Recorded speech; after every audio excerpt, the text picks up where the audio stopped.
Voice नहीं आ रही? अरे अरे ठीक है ठीक है ठीक है ठीक है, अब आ गई वॉइस, आ गई। हाँ हाँ हाँ हाँ, वो माइक बंद था भाई, वॉइस कहाँ से आती? चलो ठीक है, वो मैंने सारा तुम्हारा वेलकम वेलकम कर दिया था, है ना, उसको मान लेना तुम। हो गया तुम्हारा वेलकम, ठीक है, और गुड इवनिंग भी बोल दिया है। यस यस, हाँ जी हाँ जी हाँ जी, अभी ठीक है ठीक है, अब आ गई है। बहुत बढ़िया बहुत बढ़िया बहुत बढ़िया। हाँ जी, गुड इवनिंग, नमस्कार, क्या हाल चाल आपके? सब एकदम मस्त, बहुत जोरदार। तो अभी बताओ, अभी ऑडियो और वीडियो क्लियर है तो एक बार थम्स अप करो, फिर चलेंगे सेशन में आगे। अब ठीक है ना? ओके ओके ओके, बहुत ही बढ़िया बहुत बढ़िया बहुत बढ़िया। ठीक है जी, तो दादा हम लोग चैप्टर पढ़ रहे हैं, नाम तो पता ही होगा तुम्हें चैप्टर का। सब्जेक्ट पढ़ रहे हैं हम लोग केमिस्ट्री, है ना। सबसे पहले तो ये पता होना जरूरी है, उसमें एक चैप्टर आता है पीरियोडिक क्लासिफिकेशन ऑफ एलिमेंट्स। हमारी जो बुक है उसका चैप्टर नंबर 3 है। और जनाब आज हम लोग लेक्चर नंबर 8 करने वाले हैं इस चैप्टर का। आप लोग मेरा नाम सारे लोग जानते हो, माई सेल्फ राहुल डूडी। और बेटा आज वाला जो सेशन है ना, उसमें भी हम लोग बहुत ही इंपॉर्टेंट चीज देखने वाले हैं। सबसे पहले होमवर्क डिस्कशन करेंगे, जो लास्ट क्लास में मैंने 2-3 क्वेश्चंस तुम्हें दिए थे सॉल्व करने के लिए, है ना। और जनाब आज एक नई टर्म के बारे में पढ़ने वाले हैं, नई फिजिकल प्रॉपर्टी के बारे में पढ़ने वाले हैं, उसका नाम है आयनाइजेशन एंथैल्पी। और फिर उसके बाद आएगा फैक्टर्स अफेक्टिंग आयनाइजेशन एंथैल्पी। सबसे लास्ट में आएगा पीरियोडिसिटी इन आयनाइजेशन एंथैल्पी। अगर लास्ट क्लास में जो मैंने पढ़ाया, जो बच्चा अच्छे से पढ़ के आया है, उसको आज वाली क्लास हलवा लगेगी, हलवा, मैं बता रहा हूं। क्योंकि क्योंकि क्योंकि साइज से ही बहुत सारा वेरिएशन, बहुत सारा रिलेशन है इस आयनाइजेशन एंथैल्पी का। ठीक है ठीक है, स्टार्ट किया जाए? स्टार्ट करें स्टार्ट करें। यस यस यस, रेडी हैं आप सब लोग? दादा सब बढ़िया, रेडी हैं सब? स्टार्ट करें। यस, कहता है ये सर चैप्टर कब खत्म होगा? चैप्टर होगा भाई, अभी लगेगा 3 लेक्चर और लगेंगे शायद इसके बाद, है ना। अगर आप लोगों ने चाहा तो, आप लोगों ने चाहा था भाई, देखो चैप्टर को खत्म करना और कब खत्म होगा, कितने लेक्चर में खत्म होगा, ऑब्वियस है टीचर का उसमें रोल रहता ही है। लेकिन मास्टर के साथ साथ जो पढ़ने वाली जनता है उसका भी रोल रहता है ना यार। पता चले मास्टर कुछ ज्यादा पढ़ाए, फिर इतने में दुनिया फैल जाए ऐसे, सर आज बहुत ज्यादा हो गया, जैसे तुम लोग करते हो ना, सर आज तो ओवरडोज हो रहा है, सर आज तो ये हो गया, सर आज तो मजा नहीं आ रहा। अबे तुम्हें जब पढ़ने में मजा नहीं आया तो पढ़ाने वाले को कैसे आएगा, है ना। तुम्हारी शक्ल देख, मतलब तुम्हारी शक्ल दिखती नहीं है, लेकिन तुम्हारे जो कमेंट होते हैं ना, उससे मैं तुम्हारी शक्ल का अंदाजा लगा लेता हूं, है ना, कैसे तुम मुंह बना रहे होंगे उस समय। तो फिर मेरा भी मन नहीं करता ज्यादा पढ़ाने का, है ना। और वही तुम बोलो अरे सर आने दो आने दो आने दो, तो फिर ज्यादा कवर हो जाता है ना। तो ये तो भाई जो सामने जनता जनार्दन बैठी है, वो जितना चाहेगी उतना कवर हो जाएगा। यस, आओ आओ आओ। कोई कह रहा सर शक्ल तो मेरी बहुत अच्छी है, ये जो कह रहा है ना इसका मतलब समझ जाओ, अच्छी उसको कहने की जरूरत नहीं है ना। आओ आओ, ये वाला क्वेश्चन मैंने आपको लास्ट क्लास में होमवर्क दिया था। सबसे पहले शुरुआत होगी पोल से। शुरुआत हम लोग किससे करेंगे सर? पोल से करेंगे। यस यस यस यस, पहला क्वेश्चन ये वाला था, लास्ट क्लास में आपको होमवर्क दिया गया था। मैं इस क्वेश्चन का पोल आपकी स्क्रीन पर देने जा रहा हूं, सारे लोग स्क्रीन पे ध्यान दें। यस आन दें, लो जी, इस क्वेश्चन का पोल आ गया आपकी स्क्रीन पर, खटाक से निपटाओ, खटाक से जल्दी से करो, है ना। लास्ट क्लास में दिया था, कर लिया होगा, ये तो कर लिया होगा। यस यस यस, हाँ जी हाँ जी हाँ जी। दादा पोल है तुम्हारी स्क्रीन पर, और आधा टाइम, आधे से ज्यादा टाइम हो चुका है, थोड़ा टाइम बचा है। वाह वाह वाह, yes yes yes yes yes, लो जी लो जी लो जी, और टाइम खत्म। हम लोग देख लेते हैं रिजल्ट पोल का। सिर्फ और सिर्फ 53% लोगों ने इस क्वेश्चन का सही जवाब दिया है। लीडर बोर्ड की अगर हम लोग बात करें तो आर्यन देव, बब्बर हनीफ, बाबर है कि बब्बर है, सौरभ और नितेश यादव। बहुत ही बढ़िया बेटा, ये टोटल 5 लोग हैं जो लीडर बोर्ड पे हैं। ऐसे बहुत सारे बच्चे होंगे, टाइम का थोड़ा सा फर्क होगा, है ना। तो आइए जनाब, ऐसे क्वेश्चंस को कैसे सॉल्व करते हैं मैं आपको फटाफट से बता देता हूं। देखो भैया ये तो तुमने सुना है ना, lithium, sodium, potassium, rubidium, caesium. Sir caesium यहां आता है, इस सीजियम के बारे में हमसे पूछा गया है। यस, लिथियम के बाद आता है बेरिलियम, बेरिलियम के बाद बोरोन, बोरोन के नीचे आता है एल्यूमिनियम, इसके बारे में हमसे पूछा गया है। फिर उसके बाद आता है कार्बन, कार्बन के बारे में हमसे पूछा गया है। फिर आएगा नाइट्रोजन, फिर आएगा ऑक्सीजन, फिर आता है ऑक्सीजन से नीचे सल्फर, इसके बारे में हमसे पूछा गया है ना, ये पूछा गया। तो देखो इसको देखते ही तुम्हें सबसे पहले ये पता लग रहा है कि जो सीजियम की साइज है वो सबसे बड़ी है, बिकॉज सीजियम सबसे नीचे आ रहा है, सीजियम की साइज सबसे बड़ी है। ऐसा देखते ही तुम लोग दो ऑप्शन निपटा दोगे, दो ऑप्शन कट गए तुम्हारे, ऐसा देखते ही दो ऑप्शन तुम्हारे कट गए। Yes yes yes. और पता है तुम क्या बोलोगे, तुम ये बोलोगे सर कार्बन जो है, कार्बन जो है सर वो सेकंड पीरियड का मेंबर है। देखो सर कार्बन के पास सिर्फ दो ही शेल हैं सर, ये सेकंड पीरियड का मेंबर है, इसका मतलब इसकी साइज सबसे छोटी होनी चाहिए, इसकी साइज सबसे छोटी होनी चाहिए, इसकी साइज सबसे छोटी होनी चाहिए, मतलब ऑप्शन नंबर ए। खत्म हो गई भाई कहानी, खत्म, बिंदास। और अगर आप एल्यूमिनियम और सल्फर में देखोगे दोनों सेम पीरियड के हैं, लेफ्ट टू राइट जाने पर साइज छोटी होती है, सल्फर की साइज छोटी होगी एल्यूमिनियम से, सल्फर एल्यूमिनियम से छोटा होगा तो सीजियम, फिर उसके बाद एल्यूमिनियम, फिर सल्फर और फिर आएगा कार्बन, बस खत्म। ठीक है ठीक है ठीक है। तो इस तरह से क्वेश्चन को सॉल्व करना था। डीपीपी 6 के सॉल्यूशन आ तो गए भैया, डीपीपी 6 के सॉल्यूशन आ तो गए, मैंने कर तो दिए थे, रिकॉर्ड कल ही कर दिए थे। आइए आइए फिर एक और क्वेश्चन था जो आपको, एक और क्वेश्चन होमवर्क दिया गया था, इसको भी हम लोग फटाफट से देख लेते हैं। Oh oh oh oh oh sir chat is so slow, why? क्यों है भाई चैट स्लो? ये चैट में रोज रोज का क्या लफड़ा हो रहा है यार अपनी क्लास में, साला समझ और नहीं आ रहा। हाँ ये इसी में हो रहा है कि बाकी क्लासेस में भी होता है, सिर्फ केमिस्ट्री की कक्षा में ऐसा हो रहा है या फिर फिजिक्स मैथ में भी ऐसा हो रहा है? एक मिनट मुझे ऐप पे देखने दो, देखें एक मिनट मुझे ऐप पे देखने दो क्या चल रहा है। Yes yes yes yes yes, live live live, Rahul Dudi live कहाँ है यहाँ? हाँ चैट पे सही आ रही, यहीं पे लफड़ा हो रहा है मुझे हिसाब से, है ना, है ना? बाकी क्लास में भी है क्या लफड़ा ऐसा? हाँ लो जी लो जी लो जी, तो फटाफट से ये वाला क्वेश्चन कर ही लिया होगा तुम लोगों ने। देखो यार ये तो बहुत आसान क्वेश्चन था। यहां पर आता है सोडियम, सोडियम के नीचे आता है सर पोटेशियम, ठीक है सर। सोडियम प्लस से आगे आता है सर Mg2+, और सर Mg2+ से आगे आता है सर Al3+। देखो सर ये तीनों जो है ना, ये तीनों आइसो इलेक्ट्रॉनिक है भैया। ए दादा देखना यार, क्या ये तीनों आइसो इलेक्ट्रॉनिक है? और अगर आइसो इलेक्ट्रॉनिक है तो इसका मतलब जितना ज्यादा पॉजिटिव चार्ज, साइज उतनी छोटी, ये सबसे बड़ा होगा, और Na+ से भी बड़ा होगा K+, क्योंकि दोनों एक ही पीरियड के मेंबर है। सबसे बड़ा हो जाएगा K+, सबसे छोटा हो जाएगा Al3+। ऐसा एक ही ऑप्शन में है और वो है आपका ऑप्शन नंबर बी। बहुत ही बढ़िया बात है।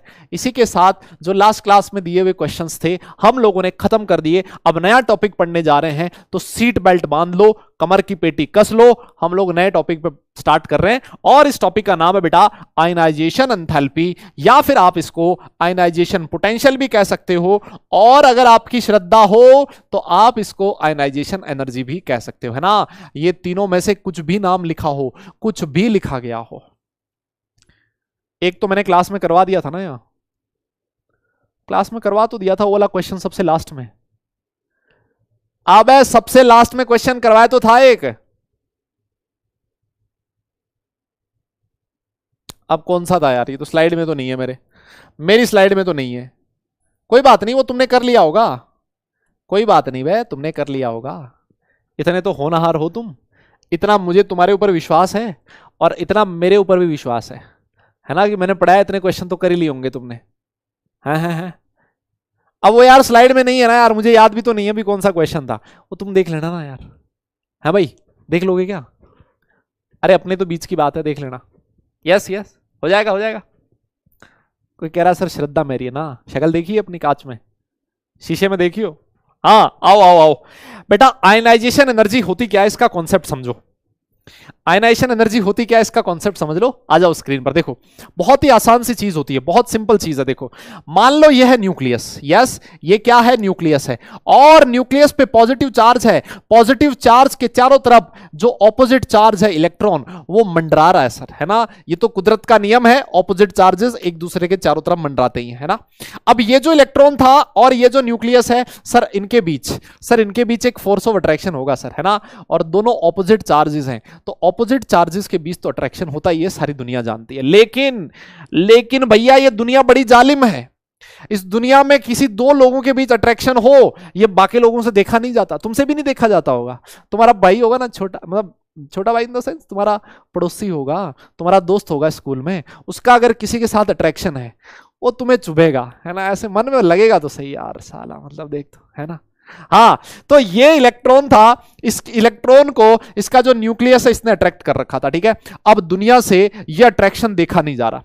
दुनिया क्या चाहती है, आप क्या चाहते हो, आप चाहते हो कि ये वाला जो फोर्स ऑफ अट्रैक्शन है ना किसी तरह से टूट जाए। इन दोनों के बीच जो प्यार मोहब्बत है, इन दोनों के बीच जो फोर्स ऑफ अट्रैक्शन है, ये टूट जाए, है ना। अब तोड़ने के लिए पता करते क्या है, क्या करना पड़ेगा आपको, आप क्या करोगे, इस इलेक्ट्रॉन को एनर्जी दोगे, इस इलेक्ट्रॉन को एनर्जी दोगे, है ना। इस इलेक्ट्रॉन के कान भरोगे जाके, बोले अच्छा प्रतीक तेरे बारे में तो वो ऐसे कह रहा था भाई, मतलब पता नहीं तू क्यों उसके साथ है, वो तेरे बारे में ऐसे सोचता है, वो तेरे बारे में ऐसे सोचती है ना। और जितनी ज्यादा एनर्जी आप इस इलेक्ट्रॉन को देते जाओगे, उतना ही ये वाला अट्रैक्शन कम होता जाएगा, कम होता जाएगा, कम होता जाएगा। एक दिन ऐसा आएगा जब आपने इसके इतने कान भर दिए, इसको इतनी एनर्जी दे दी, ये बोलेगा कि मैं तेरे साथ आज के बाद नहीं रह सकता, है ना। तो ये जो इलेक्ट्रॉन है, ये इस न्यूक्लियस का अट्रैक्शन छोड़ के इस एटम से बाहर चला जाएगा। यस। तो आपने इस इलेक्ट्रॉन को बाहर निकालने के लिए, इस फोर्स ऑफ अट्रैक्शन को तोड़ने के लिए जितनी एनर्जी दी है इस इलेक्ट्रॉन को, बेटा इसी एनर्जी का नाम होता है आयनाइजेशन एनर्जी। क्या होता है, इसी एनर्जी का नाम होता है आयनाइजेशन एनर्जी या फिर आयनाइजेशन एंथैल्पी। यस, बहुत आसान चीज है, बहुत आसान है ना। ये इलेक्ट्रॉन है, ये इलेक्ट्रॉन कौन सा इलेक्ट्रॉन होना चाहिए, जो सबसे दूर वाला इलेक्ट्रॉन है, आउटर मोस्ट शेल का इलेक्ट्रॉन है। कौन सा इलेक्ट्रॉन होना चाहिए, आउटर मोस्ट शेल का इलेक्ट्रॉन होना चाहिए। तो आउटर मोस्ट शेल से एक इलेक्ट्रॉन को आपको रिमूव करना है, तो जितनी एनर्जी का रिक्वायरमेंट होगा, जितना एनर्जी का रिक्वायरमेंट होगा, उसी एनर्जी को बोला जाता है आयनाइजेशन एनर्जी, है ना। लिखा है it is the amount of energy required to remove electron from valence shell. Valence shell मतलब सबसे बाहर वाला shell of isolated gaseous atom. ये इंपॉर्टेंट है भैया, आपका जो एटम है बेटा वो आइसोलेटेड स्टेट में होना चाहिए, और सबसे बड़ी चीज वो कौन सी स्टेट में होना चाहिए, वो गैसियस स्टेट में होना चाहिए, ये जरूरी है।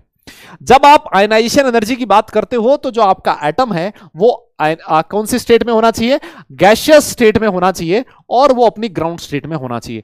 आप लोग चैप्टर अभी पढ़ के आए हो स्ट्रक्चर ऑफ एटम, तो मेरे हिसाब से आप सब लोगों को पता है what is ground state and what is excited state. Yes, है ना, ये चीज तो आपको बताइए।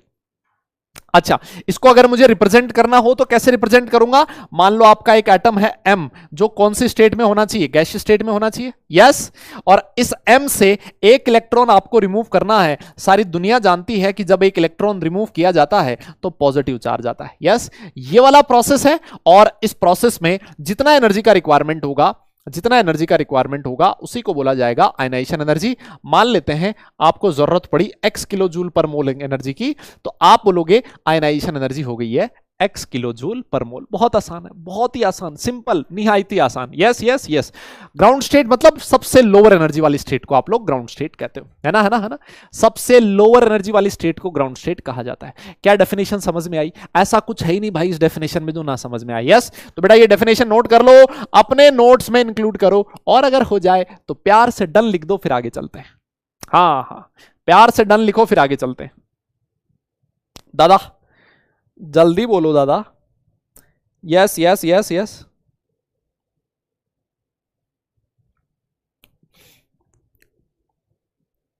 हाँ जी, अगर हो जाए तो डन लिख दियो, फिर आगे चलेंगे। हो जाए तो फिर डन लिख दियो, आगे चलेंगे।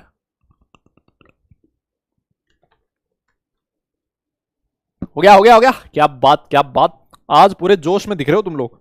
हाँ देखो बेटा, ये लिखा है ionisation energy is positive. Ionisation energy का पॉजिटिव होने का मतलब, अरे आप लोगों ने ऐसा सुना है एंडोथर्मिक प्रोसेस। ओहो भाई, क्या आप लोगों ने ऐसा सुना है कि एक प्रोसेस होता है एंडोथर्मिक प्रोसेस, और एंडोथर्मिक प्रोसेस में हम लोग कहते थे डेल्टा एच का वैल्यू पॉजिटिव होता है? आप लोगों ने ऐसा सुना है ना? अरे ये तो 10वीं क्लास में पढ़ते थे। 10वीं क्लास में एंडोथर्मिक प्रोसेस का मतलब होता है कि ये जो प्रोसेस है ये हीट अब्सॉर्बिंग प्रोसेस है ना, इसमें हीट आपको देनी पड़ेगी। तो बेटा अभी हमने बात करा कि जो आयनाइजेशन एनर्जी है उसमें एनर्जी देनी पड़ रही है ना, देनी पड़ रही है। इसका मतलब ये जो प्रोसेस है ये क्या हो रहा है? हीट अब्सॉर्बिंग प्रोसेस है, एंडोथर्मिक प्रोसेस है। एंथैल्पी चेंज इसको बोला जाता है बेटा, एंथैल्पी चेंज है ना, इसको बोला जाता है एंथैल्पी चेंज। अभी आपको नहीं पता लगेगा व्हाट इज एंथैल्पी चेंज। जब आप एक चैप्टर पढ़ोगे कक्षा 11 में, एक चैप्टर आएगा थर्मोडायनेमिक्स नाम का, है ना, और जब वो चैप्टर पढ़ोगे तो उसको रात को डरावने सपने आएंगे आपको कई दिनों तक उस चैप्टर के, और उसके बाद इक्विलिब्रियम आएगा, उसके सपने और दुगने हो जाएंगे, है ना, रातें डरावनी होने लगेगी, दिन में डर लगने लगेगा। ऐसे चैप्टर का नाम सुनते ही दिल की धड़कनें तेज होने लगेगी, है ना। तो वो जब चैप्टर पढ़ोगे तब आप समझोगे व्हाट इज एंथैल्पी चेंज। अभी आप ये ध्यान रखो, एंडोथर्मिक प्रोसेस के लिए डेल्टा एच का वैल्यू पॉजिटिव होता है ना। और ऐसा हो क्यों रहा है बेटा? क्योंकि जहां पर भी आपको अट्रैक्शन तोड़ना होता है ना, एक चीज हमेशा ध्यान रखो, जहां पर भी आपको अट्रैक्शन तोड़ना है, किन्हीं दो चीजों के बीच अट्रैक्शन तोड़ना है, वहां हमेशा एनर्जी देनी पड़ती है ना, एनर्जी देनी पड़ती है। वो प्रोसेस हमेशा एंडोथर्मिक होता है ना। देखो ये लिखा है, it is always given from outside to remove electron.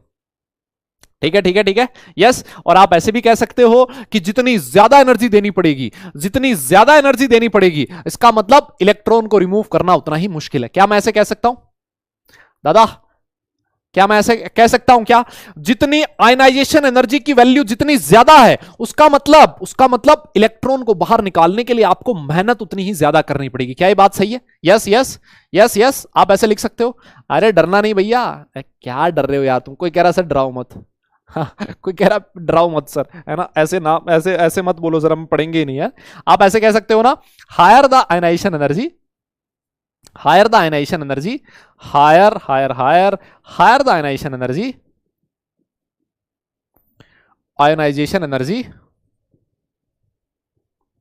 it is difficult to remove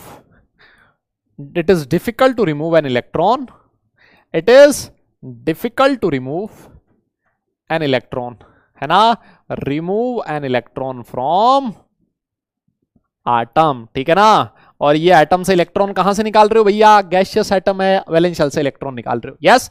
और जितनी आसानी से इलेक्ट्रॉन हटा सकते हो, जितनी आसानी से इलेक्ट्रॉन रिमूव हो जाए, आप बोलोगे आयनाइजेशन एनर्जी की वैल्यू उतनी ही छोटी होगी। यस। चलिए फिर तो फटाफट से इसको सॉल्व कर लीजिए, अपनी कॉपी में नोट कर लीजिए। ठीक है ना। हाँ बेटा, आज आपको डीपीपी नहीं मिलेगी, आज तुम मजे करो, कल संडे है, आज फंडे है। ठीक है ना, मजे करो, कल तुम्हें डीपीपी सॉल्व नहीं करनी, आज सिर्फ जो हम लोग क्लास में पढ़ेंगे उसको रिवाइज करना, सिर्फ उतना सा काम रहेगा। ठीक है ना। तो बेटा फटाफट से नोट कर लो, और अगर नोट हो जाए तो बड़े प्यार से डन लिख देना, हम लोग आगे चलेंगे। हाँ, ये काम फटाफट से कर दो, फिर आगे चलेंगे।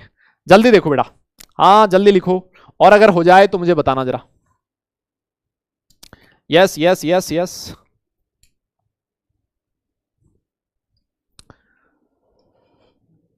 हो गया डन। अरे क्या बात भाई, आज तो मतलब एकदम जोरदार, एकदम जबरदस्त, बहुत बढ़िया।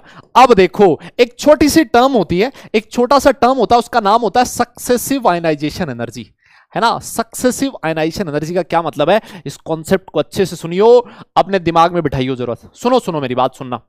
देखो, आपके पास एक गैसियस आइसोलेटेड एटम है M, और आपने क्या किया, इसमें से इलेक्ट्रॉन को बाहर निकाल दिया, तो क्या बन गया? M++ इलेक्ट्रॉन बन गया। हमने कहा गैसियस स्टेट में होना जरूरी है। इसको आप बोलोगे क्या? इसको आप बोलोगे आयनाइजेशन एनर्जी, या फिर फर्स्ट आयनाइजेशन एनर्जी। I1 मतलब फर्स्ट आयनाइजेशन एनर्जी, या फिर सिंपल आयनाइजेशन एनर्जी। ये आयनाइजेशन एनर्जी किसकी है बेटा? M की है।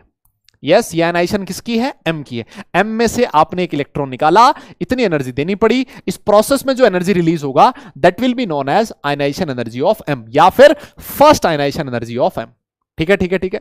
अब सुनना कहानी इंटरेस्टिंग अब होगा। सुनो, M+ बन गया, आपका मन अभी भी नहीं मान रहा, आप तो कह रहे हो यार एक ही निकाला अभी तो इलेक्ट्रॉन, एक और निकाल के मजे लेते हैं। तो जब एक और इलेक्ट्रॉन निकालोगे बेटा, तो कौन सा चार्ज आएगा? सर 2+ आ जाएगा। अरे हाँ ना बोलना यार, दादा +1 से +2 आ गया, इसको क्या बोला जाएगा? इसको बोला जाएगा sir this is second ionisation energy IE2 of M। उड़ी बाबा, अच्छा सुनियो बे, ये कॉन्सेप्ट अच्छे से समझ लेना, बाद में बोलोगे सर समझ नहीं आया। यस यस, देखो आप क्या कर रहे हो बेटा, IE2 ऑफ M क्यों बोला है? क्योंकि M से M2+ बना है ना, आप M के रिस्पेक्ट में सेकेंड इलेक्ट्रॉन निकाल रहे हो। क्या निकाल रहे हो? M के रिस्पेक्ट में सेकेंड इलेक्ट्रॉन निकाल रहे हो। एक इलेक्ट्रॉन यहां निकल चुका है, एक इलेक्ट्रॉन यहां निकल चुका है, तो इसको बोला जाएगा second ionisation energy of M। या फिर इसको एक और भी कह सकते हो, एक और चीज भी कह सकते हो। क्या सर? इसको ऐसे भी कह सकते हो, first ionization energy IE1, first ionization energy of Mg+O3। अच्छा, और क्या कह सकते हो? अरे बेटा ये वाला चीज समझना और मुझे बताना समझ में आया क्या। इसको first ionization energy of M+ भी कहा सकता है। क्यों? क्योंकि M+ का तो पहला इलेक्ट्रॉन निकला है ना दादा, एक बार देख रहा है यार, M+ का तो पहला इलेक्ट्रॉन निकल रहा है ना, और M के रिस्पेक्ट में देखोगे तो दूसरा इलेक्ट्रॉन निकल रहा है। तो अगर आप आयनाइजेशन एनर्जी M की निकालना चाहो तो वो होगी सेकेंड आयनाइजेशन एनर्जी, और M+ के रिस्पेक्ट में देखोगे वो होगी first ionization energy of M+। समझ में आया क्या? हेलो भाई लोगों, यस यस यस। अभी देखो एक और एग्जांपल देता हूं, उससे एकदम कहानी मस्त समझ में आ जाएगी। यस यस यस, देखो बेटा क्या बना, M2+ बनाना। आपने कहा सर एक और इलेक्ट्रॉन निकालो सर, एक और इलेक्ट्रॉन निकालो सर। मैंने कहा भाई 3+ बन जाएगा, देख ले। आपने कहा सर कोई दिक्कत नहीं, घबराओ मत, है ना। आपने तीसरा इलेक्ट्रॉन निकाल दिया। क्या इस प्रोसेस में जो एनर्जी की रिक्वायरमेंट होगी, क्या मैं उसको ऐसे बोल दूं IE3 ऑफ M? दादा बोलना पड़ेगा, क्या मैं इसको ऐसे बोल दूं IE3 ऑफ M? क्यों? क्योंकि M के रिस्पेक्ट में तीसरा इलेक्ट्रॉन निकला है। बोलना यार, क्या मैं इसको ऐसे बोल दूं IE2 ऑफ M+? अरे सर क्या गजब कॉन्सेप्ट है, मतलब एकदम जोरदार, समझ में आ गया सर। M+ के रिस्पेक्ट में दूसरा इलेक्ट्रॉन निकल रहा है। देखो M+ के रिस्पेक्ट में पहला इलेक्ट्रॉन यहां निकला, दूसरा इलेक्ट्रॉन यहां निकला, तो आप इसको बोलोगे IE2 of M+, IE2 of M+। और क्या कह सकते हो सर, क्या इसको IE1 ऑफ M2+ कहा जा सकता है क्या? IE1 ऑफ M2+, बेटा जी M2+ का पहला इलेक्ट्रॉन निकल रहा है, दैट्स व्हाई दिस प्रोसेस में जो एनर्जी रिलीज हो, एनर्जी का रिक्वायरमेंट होगा, that will be known as IE1 of M2+। दादा बोलना पड़ेगा, या क्या चीज तुम्हें समझ में आई क्या? अगर ये चीज समझ में आएगी तो एक बार फटाफट से थम्स अप करो। M यहां पर कोई भी एक एलिमेंट हो सकता है बेटा, है ना, कोई भी एक एलिमेंट हो सकता है। मैंने उस एलिमेंट को M से रिप्रेजेंट किया है। यस यस यस यस, बोलना पड़ेगा यस। बेटा IE1 क्या है? IE1 is first ionization energy. Yes बेटा क्या है? IE1 is first ionization energy, ठीक है। और बेटा I2 बोले तो सेकंड आयनाइजेशन एनर्जी, I3 बोले तो थर्ड आयनाइजेशन एनर्जी, ठीक है ना। ठीक है ठीक है ठीक है, लिख दिया है मैंने फिर भी, हालांकि आप लोग सारे समझदार बालक बालिकाएं हैं, आपको समझ में आ ही गया होगा पहले से। क्या बात, एकदम जोरदार यार, एकदम जोरदार, एकदम मजा आ गया, मतलब जोरदार यार, जोरदार, एकदम जबरदस्त। हाँ हाँ हाँ हाँ, हो गया ना, हो गया, नोट भी कर लिया, नोट भी कर लिया। अब मेरा क्वेश्चन आपसे यह है कि IE1, IE2 और I3 इनको बोला जाता है सक्सेसिव आयनाइजेशन एनर्जी, एक के बाद एक, है ना। इनको क्या बोला जाता है बेटा? I1, I2, I3 successive ionization है। सक्सेसिव मतलब एक के बाद एक, एक के बाद एक, पहला इलेक्ट्रॉन निकाला, फिर दूसरा निकाला, फिर तीसरा निकाला, तो इनको बोला जाता है IE1 हो गया, IE2 हो गया, I3 हो गया, एक के बाद एक, है ना, ऐसे चलता रहेगा। इनको बोला जाता है सक्सेसिव आयनाइजेशन एनर्जी। क्या कहा जाएगा? सक्सेसिव आयनाइजेशन एनर्जी, ठीक है ठीक है ठीक है। मेरा क्वेश्चन आपसे यह है कि बताइए IE1, IE2 और I3 में से कौन सा सबसे ज्यादा होगा? किस प्रोसेस में सबसे ज्यादा एनर्जी का रिक्वायरमेंट होगा? यस यस यस, जल्दी बोलना पड़ेगा, सबसे ज्यादा एनर्जी कौन सी होगी? I1, I2 या फिर I3? बोलना पड़ेगा जल्दी से, जल्दी बताओ, हाँ कमेंट करके बताओ, मैं देख रहा हूं आप लोगों की स्लाइड्स। यस यस यस, कौन सी सबसे ज्यादा होगी?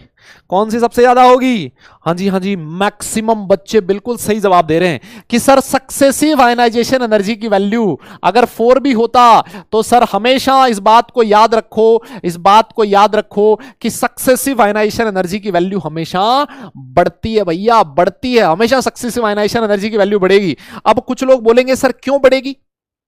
देखो मैं बताता हूं, इधर देखो, सारा कॉन्सेप्ट है बेटा, बिल्कुल प्योर कॉन्सेप्ट है, कुछ भी रटने का नहीं है ना, हर चीज हम लोग समझेंगे। देखो, आप पहला इलेक्ट्रॉन निकाल रहे हो किसमें से, Mg, एक न्यूट्रल एटम में से पहला इलेक्ट्रॉन निकाल रहे हो।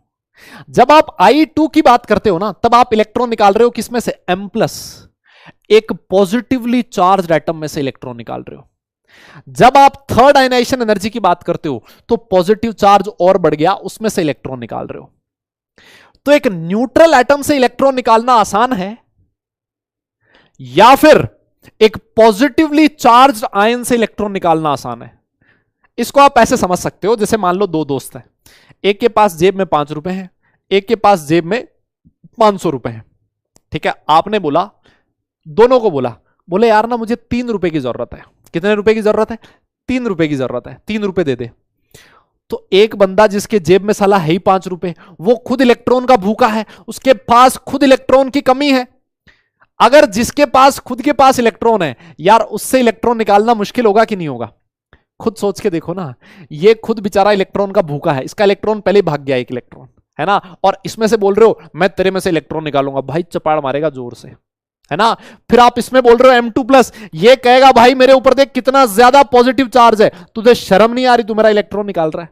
अगर फिर भी तुझे इलेक्ट्रॉन निकालना है तो मैं मुश्किल से निकलने दूंगा, क्योंकि मेरे ऊपर हाईली पॉजिटिव चार्ज है, मेरे पास इलेक्ट्रॉन की सख्त कमी है, इलेक्ट्रॉन कम है, न्यूक्लियस पे पॉजिटिव चार्ज ज्यादा है, आउटर इलेक्ट्रॉन पे अट्रैक्शन ज्यादा है, इससे इलेक्ट्रॉन रिमूव करना मुश्किल हो जाएगा। यस यस, मेरी बात समझ में आई? तो हमेशा ध्यान दो, जितना ज्यादा पॉजिटिव चार्ज, इलेक्ट्रॉन रिमूव करना उतना मुश्किल होगा।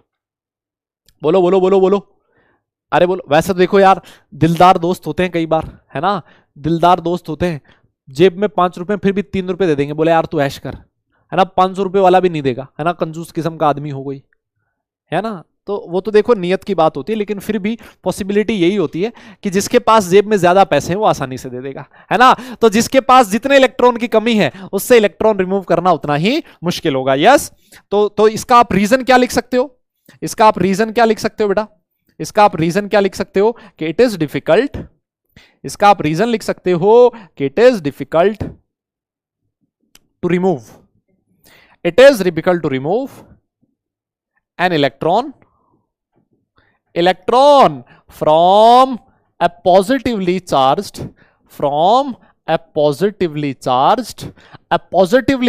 ion then a neutral atom। बोलो ये बात सही है। इसी वजह से हमेशा सक्सेसिव आयनाइजेशन एनर्जी की वैल्यू बढ़ती है, ये चीज बहुत इंपॉर्टेंट है। यस यस, बोलिए बोलिए बोलिए बोलिए, क्लियर है यहां तक? तो बेटा नोट कर लो, और अगर नोट हो जाए तो डन लिख देना, फिर हम लोग आगे चलेंगे।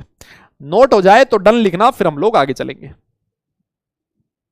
नोट हो जाए तो डन लिखना बेटा, हम लोग आगे चलेंगे।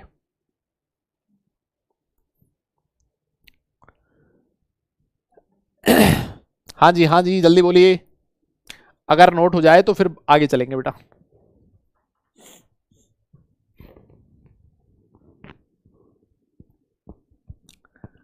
यस यस यस यस,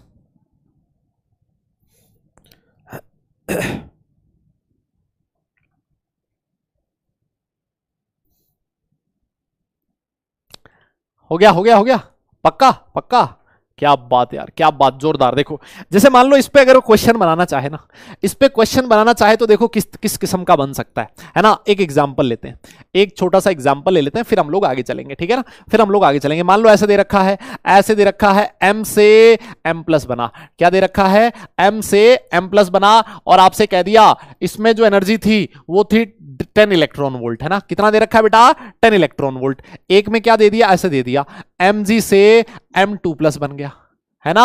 और बेटा इसमें डेल्टा H दे दिया 25 इलेक्ट्रॉन वोल्ट, क्या दे दिया, 25 इलेक्ट्रॉन वोल्ट, ठीक है। आपसे क्वेश्चन क्या पूछा है, आपसे क्वेश्चन क्या पूछा है, कैलकुलेट। क्वेश्चन हमसे ये पूछा है कि भैया कैलकुलेट करो, क्या पूछा है, IE2 सेकेंड आयनाइजेशन एनर्जी आप कैलकुलेट करो Mg की। Yes, second ionisation energy calculate करो Mg की, और आपसे पूछा है फर्स्ट आयनाइजेशन एनर्जी कैलकुलेट करो M+ की। कोई मुझे बता सकता है क्या आंसर होने वाला है? कोई है जो बच्चा मुझे बता पाए कि क्या आंसर होने वाला है भैया? हाँ जी हाँ जी हाँ जी, कितना होगा? अरे क्या बात यार, तुम तो बड़े मतलब फास्ट हो यार, मतलब एकदम जोरदार, एकदम जबरदस्त। अरे जबरदस्त यार, मजा आ गया।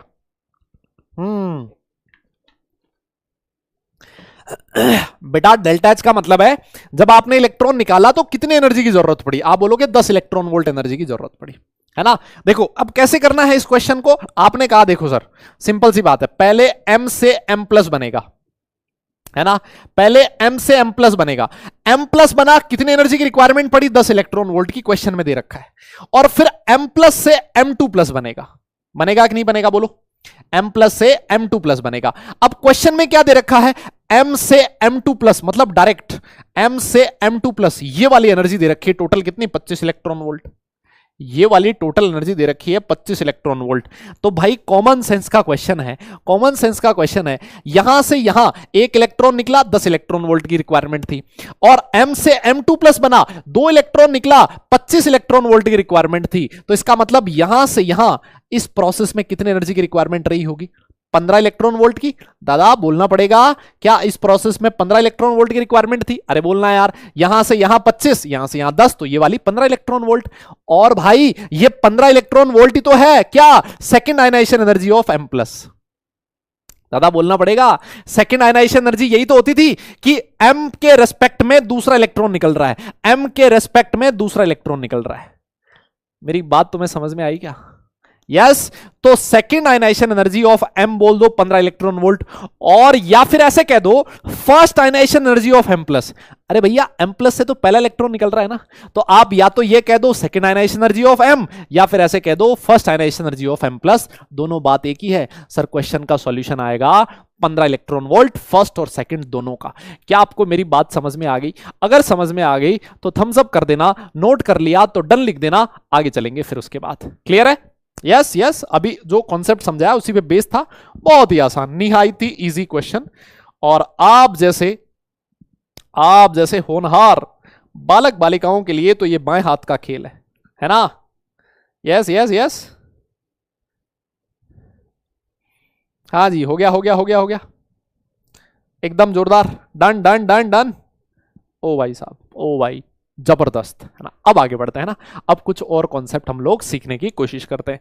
आइए साहब, अब हम लोग बात करेंगे factors affecting ionisation energy. Sir कौन कौन से फैक्टर्स हैं, सर कौन कौन से फैक्टर्स हैं जहां जो आयनाइजेशन एनर्जी को अफेक्ट करते हैं? सर सबसे पहला जो फैक्टर है उसका नाम है एटॉमिक रेडियस। अब देखो तुम मुझे एक बात बताओ खुद, तो मुझे खुद बात बताओ, जैसे मान लो एक एटम है, ये न्यूक्लियस है, इसकी साइज है छोटी, है ना, आउटर इलेक्ट्रॉन बहुत नजदीक है, और एक एटम है जिसकी साइज अब बड़ी, ऐसे इतना बड़ा है, ठीक है ना। अब ये तो यार कॉमन सेंस की बात है ना, ये तो कॉमन सेंस की बात है कि जितनी छोटी साइज होगी उस इलेक्ट्रॉन पे न्यूक्लियस का अट्रैक्शन ज्यादा होगा। यस, जितनी बड़ी साइज होगी इलेक्ट्रॉन पे न्यूक्लियस का अट्रैक्शन कम होगा। ये तो सिंपल सी बात है ना। अब एक बात बताओ, अगर अट्रैक्शन ज्यादा है इसका मतलब इस इलेक्ट्रॉन को निकालने में, यहां फोर्स ऑफ अट्रैक्शन को तोड़ने में बहुत ज्यादा एनर्जी देनी पड़ेगी, हाँ ना बोलना यार।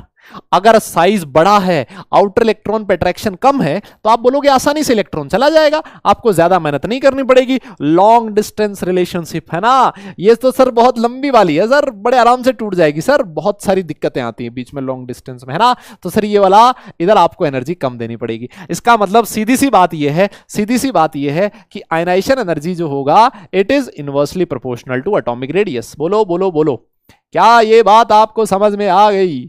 हाँ भैया, बाबू भैया बोलो, दादा समझ में आए बात?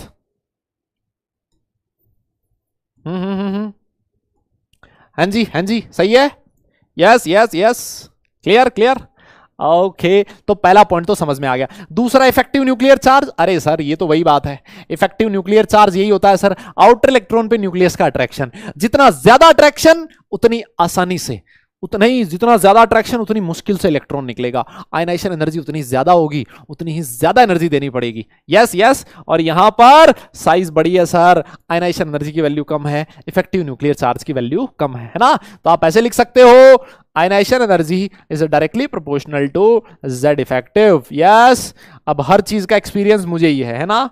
वो तुम अपने बड़े भाई बहनों की बात कर रहे हो, वो जो लक्ष्य वाले लोग है ना, और लक्ष्य वाले भी ऐसे ही बोलते हैं, मैं उनको कुछ भी कहता हूं सब ये लिख देते हैं, सर एक्सपीरियंस्ड, एक्सपीरियंस बोल रहा है सर, है ना? है ऐसा है ना? अबे ये कौन है भूमिका वाला? अबे पढ़ ले, ओ कौन था बे? सर आपको एक्सपीरियंस है इन सब का? हाँ जी बिल्कुल एक्सपीरियंस है।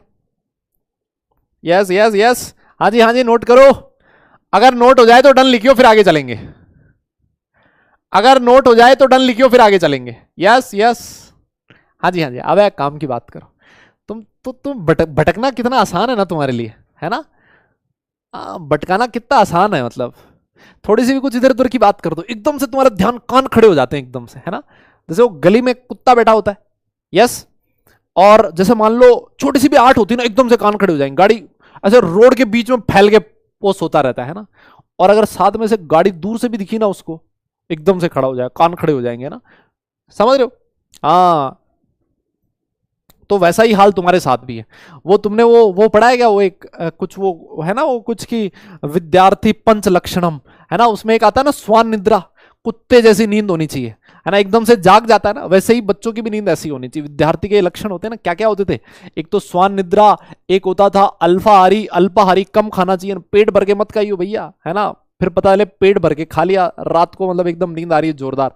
एक होता था क्या, अल्पाहारी, गृह त्यागी, गृह त्यागी भी होता था, है ना? मतलब घर बार छोड़ना पड़ता है भाई, है ना? पढ़ने वाले बच्चे को घर बार छोड़ना पड़ता है। आजकल तो चलो फिर भी ऑनलाइन का जमाना है तो घर पे रह सकते हो, है ना? नहीं तो दिक्कत होती थी। और बाकी दो पता नहीं, मुझे भी याद नहीं आ रहे कौन से थे। हाँ अबे तुमने पढ़ा है क्या? तुमने पढ़ा बको ध्यानम? अरे बहुत सही भाई, अरे क्या बात, बको ध्यानम, हाँ बुगले जैसा ध्यान, है ना? बगुला होता है ना, बगुला, वैसा ध्यान होना चाहिए। हाँ यस यस, हाँ बिल्कुल सही बात है भैया। हाँ ये विद्यार्थी के 5 लक्षण है, तो ये बिल्कुल सही है, बड़े बुजुर्गों ने बोला है तो सही होगी, मैं तो उन्हीं की बात मान रहा हूं। हाँ तो बेटा फैक्टर्स अफेक्टिंग आयनाइजेशन एंथैल्पी में सबसे पहला था एटॉमिक रेडियस, दूसरा हमने बात कर ली इफेक्टिव न्यूक्लियर चार्ज, तीसरा होगा शिल्डिंग इफेक्ट, है ना? ये तो हम लोगों ने बात करी। शिल्डिंग इफेक्ट जितना ज्यादा, इसका मतलब अंदर वाले इलेक्ट्रॉन बाहर वाले को, काक चेष्टा, हाँ कव्वे जैसी चेष्टा, बिल्कुल सही। सब पता है सर, हमने पढ़ सब कुछ रखा है, हम उन बातों पे अमल नहीं करते बस, है ना? ये हमने सर दोहे वोहे सब सुन रखे हैं सर, कहावत हमने बहुत सारी सुन रखी है, लेकिन सर हमें इन सारी बातों पर विश्वास नहीं है ना? और अगर विश्वास है भी तो हम दैनिक जीवन में इनका कोई योगदान नहीं लेते, है ना? हम इन सारी चीजों को काम में नहीं लेते सर, है ना? हमें पता सब कुछ है ना? हाँ आओ, तो मैं ऐसे लिख सकता हूं ना बेटा, अगर स्क्रीनिंग इफेक्ट ज्यादा है, मतलब अंदर वाले इलेक्ट्रॉन बाहर वाले को ज्यादा रिपेल कर रहे हैं, तो आप बोलोगे सर आयनाइजेशन एनर्जी उतनी ही कम होगी, है ना? तो सिग्मा जितना ज्यादा, आयनाइजेशन एनर्जी की वैल्यू उतनी ही कम हो जाएगी। बहुत ही आसान है ये तो, यस बहुत ही आसान है। अच्छा ये वाला चीज देखो, ये वाली चीज देखो, पेनिट्रेशन इफेक्ट ऑफ ऑर्बिटल्स, इसका क्या मतलब हुआ? पेनिट्रेशन इफेक्ट ऑफ ऑर्बिटल्स, इसका क्या मतलब हुआ? देखो जैसे मान लो यह है न्यूक्लियस, इसके चारों तरफ एसपीडीएफ, ये 4 ऑर्बिटल्स होते हैं। मुझे एक बात बताओ, एसपीडीएफ न्यूक्लियस के सबसे नजदीक कौन होता है? एसपीडीएफ में से अगर मैं तुमसे पूछूं कि कौन सा सबशेल सबसे नजदीक है, कौन सा ऑर्बिटल सबसे नजदीक है, कौन सा बोलोगे? बोलो बोलो बोलो बोलो, कौन सा बोलोगे? अरे बोलना यार दादा, बोलना पड़ेगा भाई, दादा बोलना पड़ेगा भाई, कौन सा सबसे नजदीक होता है? एस। अरे एक बात बता, एस न्यूक्लियस के सबसे नजदीक है, इसको बोला जाता है कि ज्यादा पेनिट्रेशन है एस का। पेनिट्रेशन मतलब न्यूक्लियस के जितना नजदीक हो, और जितना ज्यादा न्यूक्लियस के नजदीक होगा, ऑब्वियस सी बात है उस इलेक्ट्रॉन को रिमूव करने में आपको ज्यादा मेहनत करनी पड़ेगी, है ना? है ना? है ना? ये बात कॉमन सेंस की बात है ना? जिस ऑर्बिटल का पेनिट्रेशन ज्यादा है, पेनिट्रेशन का मतलब वो न्यूक्लियस के उतना नजदीक है, उतना अंदर धसा हुआ है। पेनिट्रेशन का क्या मतलब होता है कि कौन सा ऑर्बिटल्स के नजदीक है। यस, तो अगर मैं पेनिट्रेशन की बात करूं, है ना, अगर मैं पेनिट्रेशन की बात करूं बेटा, तो सबसे ज्यादा पेनिट्रेशन जो है किसका है सर? एस का सबसे ज्यादा है, फिर उसके बाद पी का है, फिर उसके बाद डी का है, और फिर उसके बाद एफ का है। एफ जो है ना वो सबसे दूर है सर। तो जितना ज्यादा पेनिट्रेशन होगा सर, इसका मतलब वो उतना ही न्यूक्लियस के नजदीक है, और न्यूक्लियस के जितना नजदीक होगा सर उस इलेक्ट्रॉन को निकालने में उतना ही ज्यादा जोर आएगा सर, उतनी ही ज्यादा एनर्जी आपको देनी पड़ेगी, आयनाइजेशन एनर्जी की वैल्यू उतनी ही ज्यादा होगी, ठीक है ना। जैसे अगर मान लो एक आपको इलेक्ट्रॉन निकालना हो 2s से और एक निकालना हो इलेक्ट्रॉन 2p से, तो ज्यादा मुश्किल इलेक्ट्रॉन निकालना किसमें से है, 2s में से ज्यादा है। यस, क्योंकि 2s ज्यादा नजदीक है। 2p से इलेक्ट्रॉन आसानी से निकलेगा क्योंकि 2s के कंपैरिजन में 2p दूर है, p थोड़ा सा दूर होता है s के कंपैरिजन में। Clear clear clear, yes yes. तो फटाफट से बेटा नोट करो, इन सारी चीजों को नोट करो, और अगर हो जाए तो मुझे बताना। यस यस यस, अगर ये हो जाए तो फिर फटाफट से बताना मुझे, अगर ये हो जाए तो फटाफट से बताना मुझे, जल्दी बोलो। अगर ये हो जाए तो बेटा नोट डन लिख देना, अगर हो जाए तो डन लिख देना, फिर आगे चलेंगे। अगर हो जाए तो बेटा डन लिख देना, फिर हम लोग आगे चलेंगे। हाँ जी हाँ जी हाँ जी हाँ जी बेटा, डन हो गया। देखो आज जो है ना, आज आपको बहुत आसानी से समझ में आएगा, है ना। आज बहुत आसानी से समझ में आने वाला है क्योंकि हम लोग कुछ बहुत ये उसी से रिलेटेड है। अब हमारे कॉन्सेप्ट बिल्ड हो चुके हैं, है ना। अब हमें पता लगने लग गया है कि क्या जेड इफेक्टिव होता है, कैसे वेरिएशन होता है, तो अब आपको बहुत आसानी होने वाली है समझने में। आइए फिर आगे चलते हैं और फैक्टर्स में हम लोग एक और फैक्टर की बात करेंगे, stability of half filled and fully filled orbitals. क्या आप लोगों ने ऐसा सुना है क्या आप लोगों ने ऐसा सुना है क्या कि half filled and fully filled, half filled and fully filled orbitals are more stable? क्या आप लोगों ने ऐसा सुना है, are more stable? yes, अरे बोलो, सुना आप लोगों ने। अगर हाफ फिल्ड और फुली फिल्ड ज्यादा स्टेबल है तो भैया ज्यादा स्टेबल चीज से इलेक्ट्रॉन निकालने में मेहनत भी ज्यादा है। इसका मतलब आप डायरेक्ट लिख सकते हो सर, आयनाइजेशन एनर्जी का जो वैल्यू होगा वो होगा stability of half filled and fully filled orbitals. Stability of half filled and fully filled orbitals, है ना। जितना ज्यादा स्टेबल ऑर्बिटल सर, उससे इलेक्ट्रॉन निकालना उतना मुश्किल, ठीक है। तो फटाफट से ये वाली चीज भी लिख लो और फिर उसके बाद हम लोग बात करेंगे पीरियोडिसिटी की, ठीक है ठीक है। अब अभी एक्सेप्शन नहीं है, अभी एक बार हम लोग ये देख रहे हैं कि किस किस पे डिपेंडेंसी होगी, है ना। इस किस पे डिपेंडेंसी होगी, यस यस यस। हाँ, ये तो पढ़ लिया था आप लोगों ने, फिजिकल केमिस्ट्री में पढ़ के आए हो, शिवम सर में पढ़ाया आप लोगों को, बहुत बढ़िया बेटा, बहुत बढ़िया, है ना। हाँ, तो नोट कर लो, अगर नोट हो जाए तो डन लिखना, फिर आगे चलते हैं। हाँ, नोट हो जाए तो डन लिखना बेटा, फिर आगे चलेंगे। और हाफ फिल्ड फुली फिल्ड आप लोगों ने पढ़ा है ना, यस। जैसे इसकी वजह से एक्सेप्शन आता था इलेक्ट्रॉनिक कॉन्फ़िगरेशन में, है ना। अरे इलेक्ट्रॉनिक कॉन्फ़िगरेशन में एक्सेप्शन आता था क्रोमियम का, इलेक्ट्रॉनिक कॉन्फ़िगरेशन में एक्सेप्शन आता था कॉपर का। उसके पीछे यही तो कहानी रिस्पॉन्सिबल है ना, है ना, है ना, है ना। बोलियो बोलियो, अरे बोलो, yes yes yes yes yes, done done done done done, बहुत बढ़िया बेटा, बहुत ही बढ़िया, बहुत बढ़िया, है ना, हाँ। कोई कह रहा नॉट डन, अबे क्यों नहीं डन, 2 लाइन लिखी है बे, 2 लाइन लिखना तो बहुत, कितना टाइम लगता है इसमें, थोड़ा फास्ट, है ना, थोड़ा फास्ट। यस, हो गया हो गया हो गया। कोबाल्ट एंड क्रोमियम में नहीं आता बेटा, कॉपर और क्रोमियम में आता है। यस, हो गया। अरे क्या बात, चलो फिर आगे चलते हैं। अब हम लोग आ जाते हैं पीरियोडिसिटी की। सर वेरिएशन कैसे आएगा, पीरियोडिसिटी का मतलब कैसे वेरी करेगी सर, कैसे वेरी करेगी सर, कैसे वेरी करेगी। और सबसे पहले हम लोग बात करने वाले हैं नॉर्मल एलिमेंट्स के लिए, s and P block elements के लिए, है ना। और ionisation energy s and P block के लिए ही हमारे लिए ज्यादा इंपॉर्टेंट है। डी ब्लॉक एलिमेंट की आयनाइजेशन एनर्जी की बात हम लोग यहां पर उतनी नहीं करेंगे, है ना, उतनी नहीं करेंगे। उसको हम लोग डी ब्लॉक एलिमेंट जब क्लास 12th में पढ़ेंगे उसी समय समझेंगे, ठीक है ना। तो सबसे पहले हम लोग बात करते हैं S and P block element के लिए, और इसमें भी सबसे पहले बात होगी इन अ पीरियड।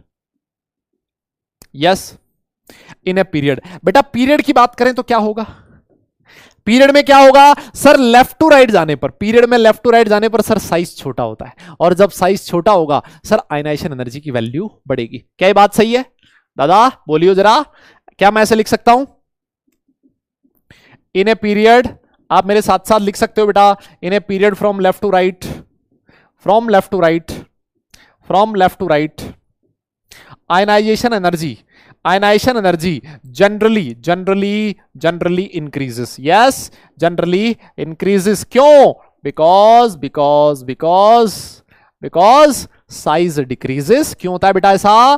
क्योंकि जो साइज होता है सर वो डिक्रीज करता है. एंड जेड इफेक्टिव जो है सर, इफेक्टिव न्यूक्लियर चार्ज जो है सर, वो क्या करता है बेटा? इंक्रीज करता है. यस, ये तो हम लोगों ने पढ़ा हुआ है. अरे दादा बोलना यार, ए भाई बोलना यार, सही है क्या? ठीक है ठीक है ठीक है बेटा. डाउट सेक्शन मुझे लग रहा है कुछ पंगा है आज, है ना? कुछ प्रॉब्लम है आज. ओपन नहीं हो रहा क्या?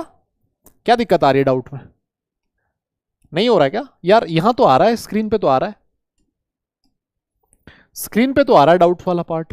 हाँ हाँ, बाकी पता नहीं यार, मतलब क्यों नहीं आ रहा. यस यस, अभी मैं पता करता हूं इसका थोड़ी देर में, है ना? अभी एक क्वेश्चन देख के पता करूंगा. हाँ, अभी क्वेश्चन देख के पता करेंगे क्या रीजन है. कोई बात नहीं, अगर आपका डाउट है तो वो बाद में लिख लेना आप, है ना? अभी आप नोट कर लेना. हाँ जी, तो बेटा अगर एक पीरियड की बात करें लेफ्ट टू राइट जाने पर, तो जो आयनाइजेशन एनर्जी है वो जनरली इंक्रीज करता है. और जनरली लिखा है, इसका मतलब सर कुछ ना कुछ घपला भी होगा. सर कुछ ना कुछ घपला भी होगा, इसका मतलब ये है ना.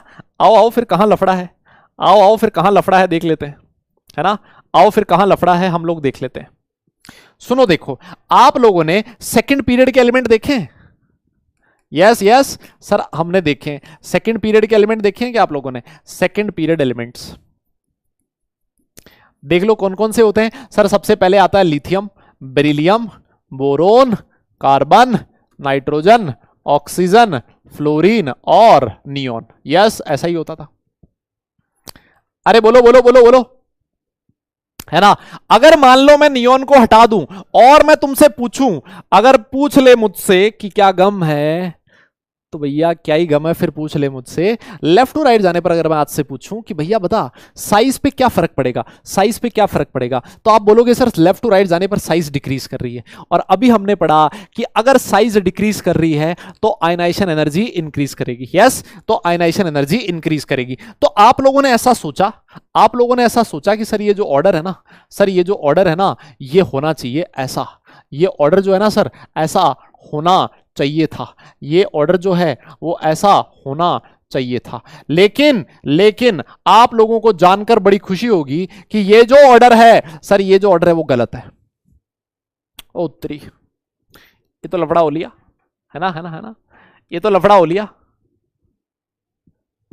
ये गलत है भैया. सर एक्चुअल ऑर्डर जो होता है ना वो मैं आपके सामने लिखने जा रहा हूं. लिथियम का माना सबसे कम है, फिर उसके बाद आ जाता है बोरोन, फिर आता है कौन? बेरिलियम, फिर आता है कार्बन, फिर आता है ऑक्सीजन, फिर आता है नाइट्रोजन, फिर आता है फ्लोरीन और सबसे लास्ट में आता है neon. This is your actual order. वो तो होना चाहिए था और ये होता है ना? अभी कोई कह रहा था सर थोड़ी हिंदी भी तो लिख दो, अभी कोई कह रहा था सर थोड़ी हिंदी भी तो लिख दो. ये देखो हिंदी भी लिख दी मैंने, देख रहे हो, देख रहे हो दादा? देखियो देखियो देखियो, ये एक्सेप्शन सर इसमें दो जगह पे आया. सर दो जगह पे रूल फॉलो नहीं हो पा रहा सर, दो जगह पे कहां कहां फॉलो नहीं हो रहा सर? एक तो देखो यहां पर सर, एक तो देखो रूल यहां नहीं फॉलो हो रहा, है ना? बेरिलियम और बोरोन में सर यहां पर लफड़ा है, चेक करो सर आप, यहीं पर लफड़ा है ना भाई. बोरोन का ज्यादा होना चाहिए था, बोरोन का ज्यादा होना चाहिए तो बेरिलियम का ज्यादा हो गया. सर एक और लफड़ा है ऑक्सीजन और नाइट्रोजन के बीच, है ना? ऑक्सीजन और नाइट्रोजन के बीच सर ये जो लफड़ा है, यस यस यस, ये जो लफड़ा है इसका रीजन भी हम लोग अभी थोड़ी देर में देखेंगे. और सर एक चीज और देखो सर, नियोन की साइज बहुत बड़ी हुआ करती थी सर, नियोन की साइज अपने पीरियड में सबसे बड़ी हुआ करती थी सर, फिर भी नियोन की साइज बड़ी होते हुए भी इसकी आयनाइजेशन एनर्जी सबसे मैक्सिमम है. यस यस यस, तो यहां पर अगर आप सेकंड पीरियड की बात करोगे तो ये तीन जगह पर पंगा हो रहा है ना? इन तीन जगह पर प्रॉब्लम है. ठीक है ठीक है, नियोन का साइज बड़ा होते हुए भी आयनाइजेशन एनर्जी सबसे ज्यादा है. ठीक ठीक ठीक, इसी वजह से लिखा था जनरली हमेशा ये ऑर्डर फॉलो नहीं होता. यस यस, ये लफड़ा है. अभी हम लोग इसको समझने की कोशिश करेंगे कि ऐसा क्यों होता है. ठीक है ना, ऐसा क्यों होता है, इसका रीजन हम लोग समझने की कोशिश करेंगे. एक बार इतना लिखो फिर मैं आपको रीजन पे ले चलता हूं. हाँ हाँ हाँ, एक बार इतना लिखो, फिर मैं आपको रीजन पे ले चलूंगा बेटा, है ना। ये नोट करना, डन लिखना, फिर मैं आपको रीजन पे ले चलूंगा, है ना। यहां पर जो बिहेवियर है सर वो डिफरेंट है ना, अनोमलस बिहेवियर है बेरिलियम और बोरोन का। ठीक है ठीक है ठीक है, यस यस यस, नोट करो भैया। और अगर नोट हो जाए बेटा डन लिखना, फिर मैं आपको आगे ले चलूंगा रीजन पे। यस यस यस,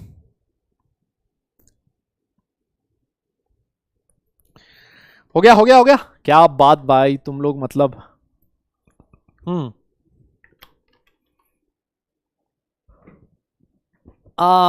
बहुत बढ़िया बहुत बढ़िया। आओ देखें, हम लोग बात करते हैं रीजन, है ना, हम लोग बात करते हैं रीजन की।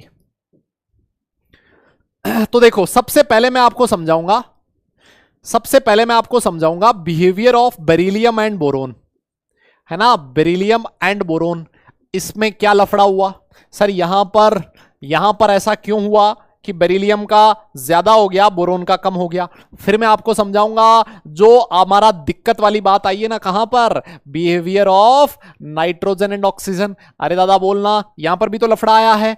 और सबसे लास्ट में हम लोग नियॉन की भी बात कर लेंगे कि नियॉन के साथ ऐसा क्या है कि उसकी आयनाइजेशन एनर्जी सबसे ज्यादा हो गई है। ठीक है ना, तो ये तीन चीज हमें बात करनी है सेकेंड पीरियड में। क्लियर है, क्लियर है, ठीक है ठीक है दादा, ठीक है ठीक है, यस। सुनो सुनो, सबसे पहले मैं इसकी बात करता हूं, नाइट्रोजन और ऑक्सीजन की, ठीक है ना।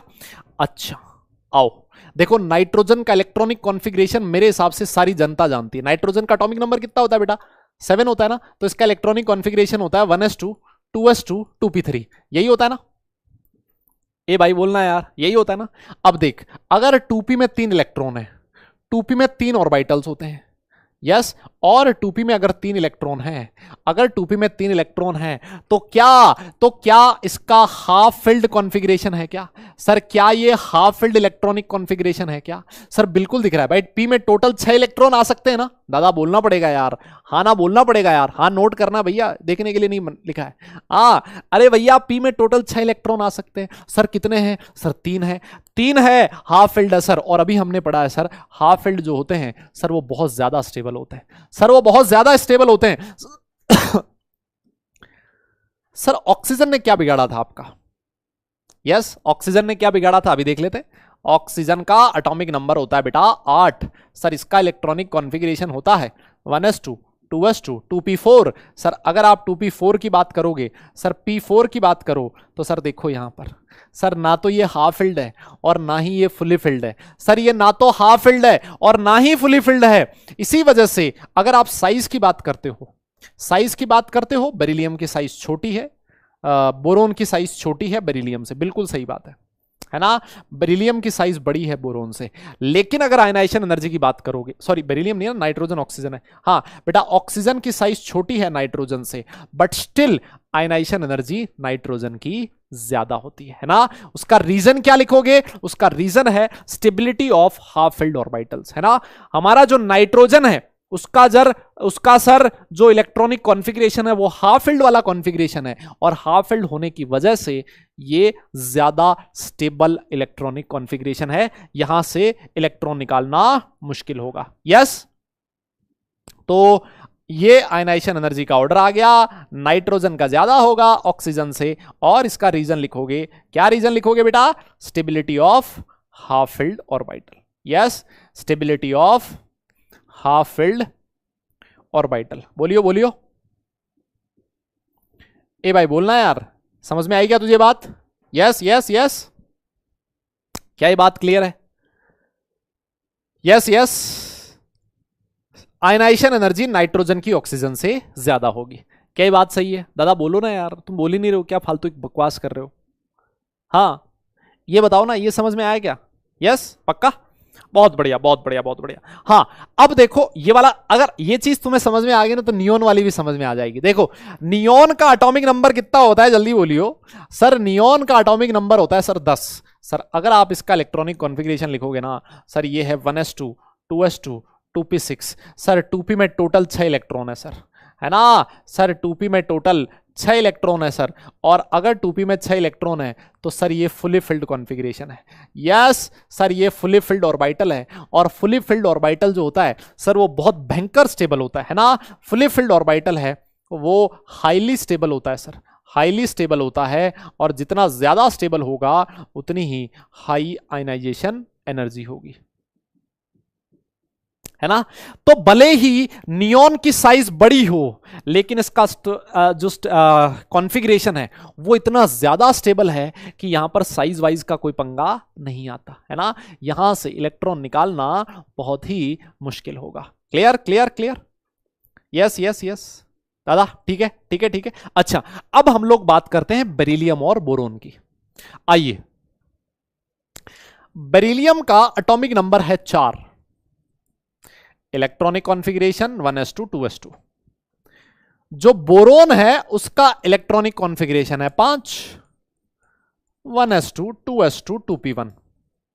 देखो, जब मैं आयनाइजेशन एनर्जी की बात करूंगा इसका मतलब मुझे आउटर मोस्ट इलेक्ट्रॉन निकालना है। क्या कह रहा हूं मैं? जब मैं आयनाइजेशन एनर्जी की बात करूंगा तो मुझे आउटर मोस्ट इलेक्ट्रॉन निकालना है। देखो, यहां से आउटर मोस्ट इलेक्ट्रॉन कहां से निकलेगा? 2s से। यहां से आउटर मोस्ट इलेक्ट्रॉन कौन सा है? 2p। तो यहां पे इलेक्ट्रॉन निकालना है 2s से, यहां पे इलेक्ट्रॉन निकालना है 2p से। सर दोनों सेम ही शेल के मेंबर हैं, सर ये दोनों ही सेकंड शेल के मेंबर हैं, लेकिन दिक्कत क्या है? दिक्कत यह है, मुझे एक बात बताओ, दिक्कत यह है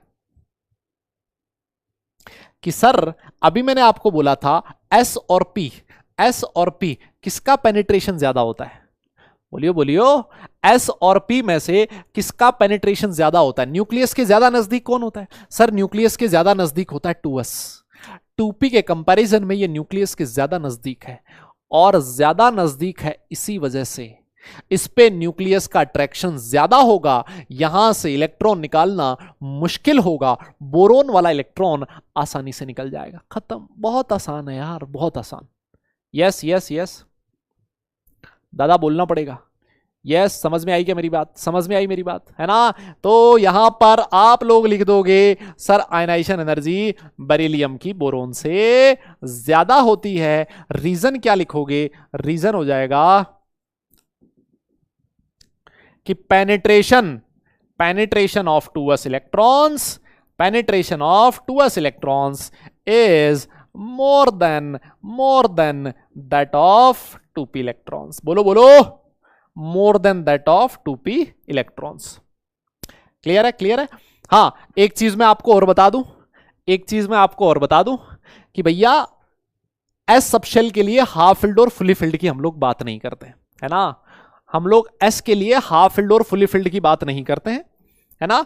हम लोग एस सबशेल के लिए फुली फिल्ड हाफ फिल्ड का रीजन नहीं लिखते हैं, क्योंकि भैया एस में या तो एक ही इलेक्ट्रॉन हो सकता है या दो, तो या तो हमेशा ही हाफ फिल्ड होगा या हमेशा ही फुली फिल्ड होगा, है ना। तो यहां पर हाफ फिल्ड फुली फिल्ड की बात नहीं होती। हाफ फिल्ड और फुली फिल्ड की बात होती है पी ऑर्बिटल में, हाफ फिल्ड फुली फिल्ड की बात होती है डी ऑर्बिटल्स में। ठीक है ठीक है ठीक है, क्लियर क्लियर। हाँ, तो एस के लिए कभी भी हाफ फिल्ड फुली फिल्ड की बात आपको नहीं करनी है ना, है ना, है ना, है ना। भाई देखो, एक चीज ये भी कह सकते हो सर, यहां पर ना सर ये जो 2s वाले इलेक्ट्रॉन है सर, ये भी 2p वाले इलेक्ट्रॉन को बाहर की तरफ धकेलेंगे, है ना। ये इसके लिए शील्डिंग का काम करेंगे ना। 2s वाले इलेक्ट्रॉन इसको शील्ड करेंगे ना बाहर की तरफ। यस यस यस, समझ में आ गई मेरी बात? आसान है, बस खत्म। नोट करो इसको दादा, नोट करो इसको, नोट करो। और अगर नोट कर लिया हो तो फिर लिखो डन, फिर हम लोग आगे चलेंगे। मेरे हिसाब से कहानी आपको समझ में आ गई है कि एक्सेप्शन का रीजन है एक तो हाफ फिल्ड या फिर फुली फिल्ड ऑर्बिटल, और या फिर अगर मान लो एस और पी में से इलेक्ट्रॉन निकालना हो तो एस से इलेक्ट्रॉन आसानी से निकलेगा। ठीक ठीक ठीक। अच्छा, एक चीज मैं आपको और समझा देता हूं। देखो, एक चीज मैं आपको और समझा देता हूं, जब भी एक्सेप्शन आता है ना, डिफरेंस सिर्फ आजू बाजू वाले एटम्स में आता है ना। जो एक्सेप्शन आता है वो हमेशा आसपास वाले एटम्स में ही आता है, आसपास वाले एलिमेंट्स में ही आता है। अब कोई ये ना कह दे कि सर जो फास्फोरस है उसका फ्लोरीन है, उसका इलेक्ट्रॉनिक कॉन्फ़िगरेशन होता है 2p5, और सर नाइट्रोजन है 2p3। सर ये हाफ फिल्ड है, ये हाफ फिल्ड नहीं है। ये तो हाफ फिल्ड है, ये हाफ फिल्ड नहीं है। तो नाइट्रोजन की आयनाइजेशन एनर्जी फ्लोरीन से भी ज्यादा होनी चाहिए थी, कुछ लोग ऐसा सोच सकते हैं, बोलो ना। लेकिन मैं फिर कह दूं जो भी एक्सेप्शन आता है हाफ फिल्ड और फुली फिल्ड की वजह से, वो सिर्फ और सिर्फ आजू बाजू वाले एटम्स में आता है। दादा मेरी बात समझिए, हमेशा आजू बाजू वाले एटम्स में आएगा, इसके अलावा नहीं आएगा। क्लियर क्लियर है ना? तो जैसे ये था ना, कार्बन, नाइट्रोजन, ऑक्सीजन और फ्लोरीन, तो एक्सेप्शन यहां आएगा नाइट्रोजन की ऑक्सीजन से ज्यादा हो जाएगी, नाइट्रोजन की फ्लोरीन से ज्यादा नहीं होगी, क्योंकि फ्लोरीन थोड़ा दूर हो चुका है, ठीक है ना, उसका जेड इफेक्टिव बढ़ गया है हाफ फिल्ड के कंपैरिजन में, है ना? तो जो भी डिफरेंस आता है वो आजू बाजू वाले एटम्स में आता है। बहुत बढ़िया बेटा, नोट कर लिया क्या आप लोगों ने? हाँ जी हाँ जी, नोट कर लिया क्या? नोट कर लिया क्या? यस यस, हो गया हो गया, बहुत बढ़िया, बहुत ही बढ़िया, बहुत ही बढ़िया। तो देखो अभी हमने ये लिखा ना, जो same exception second period elements में आए, वही सेम जगह पे एक्सेप्शंस थर्ड पीरियड एलिमेंट में आएंगे। क्या मतलब हुआ सर? समझ नहीं आया? सर ने समझ नहीं आया, लिखवा के बताओ। देखो अभी हम लोगों ने बात किया था ना, ये lithium, beryllium, boron, carbon, nitrogen, oxygen, fluorine, neon, है ना? तो इसमें जो कॉन्फ़िगरेशन था उसमें सर एक तो यहां गड़बड़ थी, यस, एक यहां गड़बड़ थी कि बोरोन कम बेरिलियम ज्यादा, एक तो गड़बड़ ये वाली थी, और सर एक गड़बड़ ये वाली थी, यहां पर ऑक्सीजन कम और नाइट्रोजन ज्यादा, ठीक है ना? ये वाली लफड़ा था ना सर, ये वाले एलिमेंट थे सेकंड पीरियड के।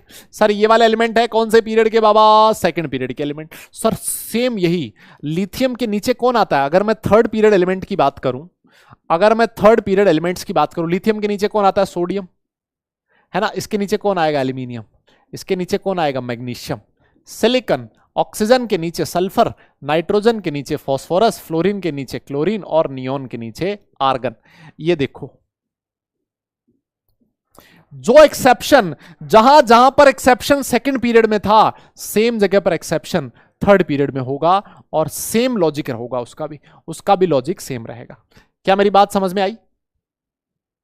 यस यस यस, दादा बोलना पड़ेगा, दादा बोलना पड़ेगा। क्या समझ में आई मेरी बात? हाँ जी हाँ जी हाँ जी, है ना? तो इसका भी रीजन वही रहेगा, सेम ही रीजन रहेगा, है ना? सेम ही रीजन रहेगा। यहां पर भी देखो एल्यूमिनियम का इलेक्ट्रॉनिक कॉन्फ़िगरेशन लिखोगे वो होगा 3s2 3p1, और मैग्नीशियम का लिखोगे वो होगा 3s2। इलेक्ट्रॉन यहां निकालना है 3s से, यहां निकालना है 3p से। कहां से निकालने में ज्यादा जोर आएगा? सर यहां से ज्यादा जोर आएगा। यस यस, क्यों सर? क्योंकि ये पेनिट्रेशन पावर ज्यादा है, ठीक है ना? सेम यही चीज यहां सल्फर की देख लो, सर ये होगा 2s2 2p 3s2 3p4, है ना? इसका इलेक्ट्रॉनिक कॉन्फ़िगरेशन क्या होगा? 3s2 3p4, और फॉस्फोरस क्या होगा? 3s2 3p3। सर ये हो गया हाफ फिल्ड, है ना? सेम लॉजिक, जैसे ऊपर वाले में जो लॉजिक था एज इट इज, वही लॉजिक आपको यहां पर भी काम में लेना है। ठीक है ठीक है ठीक है। जो जहां जहां सेकंड पीरियड एलिमेंट में लफड़ा, वहां वहां थर्ड पीरियड एलिमेंट में लफड़ा। क्लियर?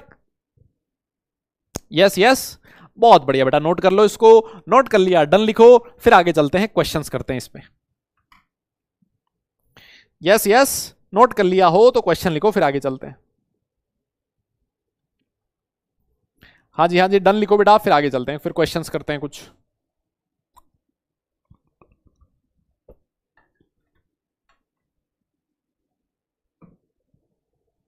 हाँ जी, हो गया?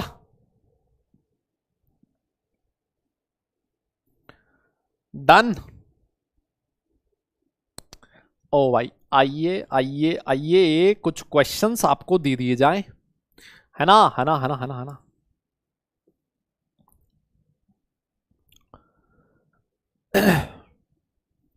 हाँ, जैसे मान लो ये वाला क्वेश्चन है ना? है ना है ना? इस क्वेश्चन का मैं पोल देता हूं आपको, क्वेश्चन पढ़ लो आराम से भैया, क्वेश्चन पढ़ो आराम से। हाँ जी हाँ जी हाँ जी, ए दादा इधर उधर बात नहीं, क्वेश्चन पढ़ लो आराम से। क्या कह रहा है? The first ionisation potentials of sodium, magnesium, aluminium and silicon, है ना? ये आपको 4 दे रखे हैं, इनका ऑर्डर पूछा है, पोल स्टार्ट हो गया आपकी स्क्रीन पर।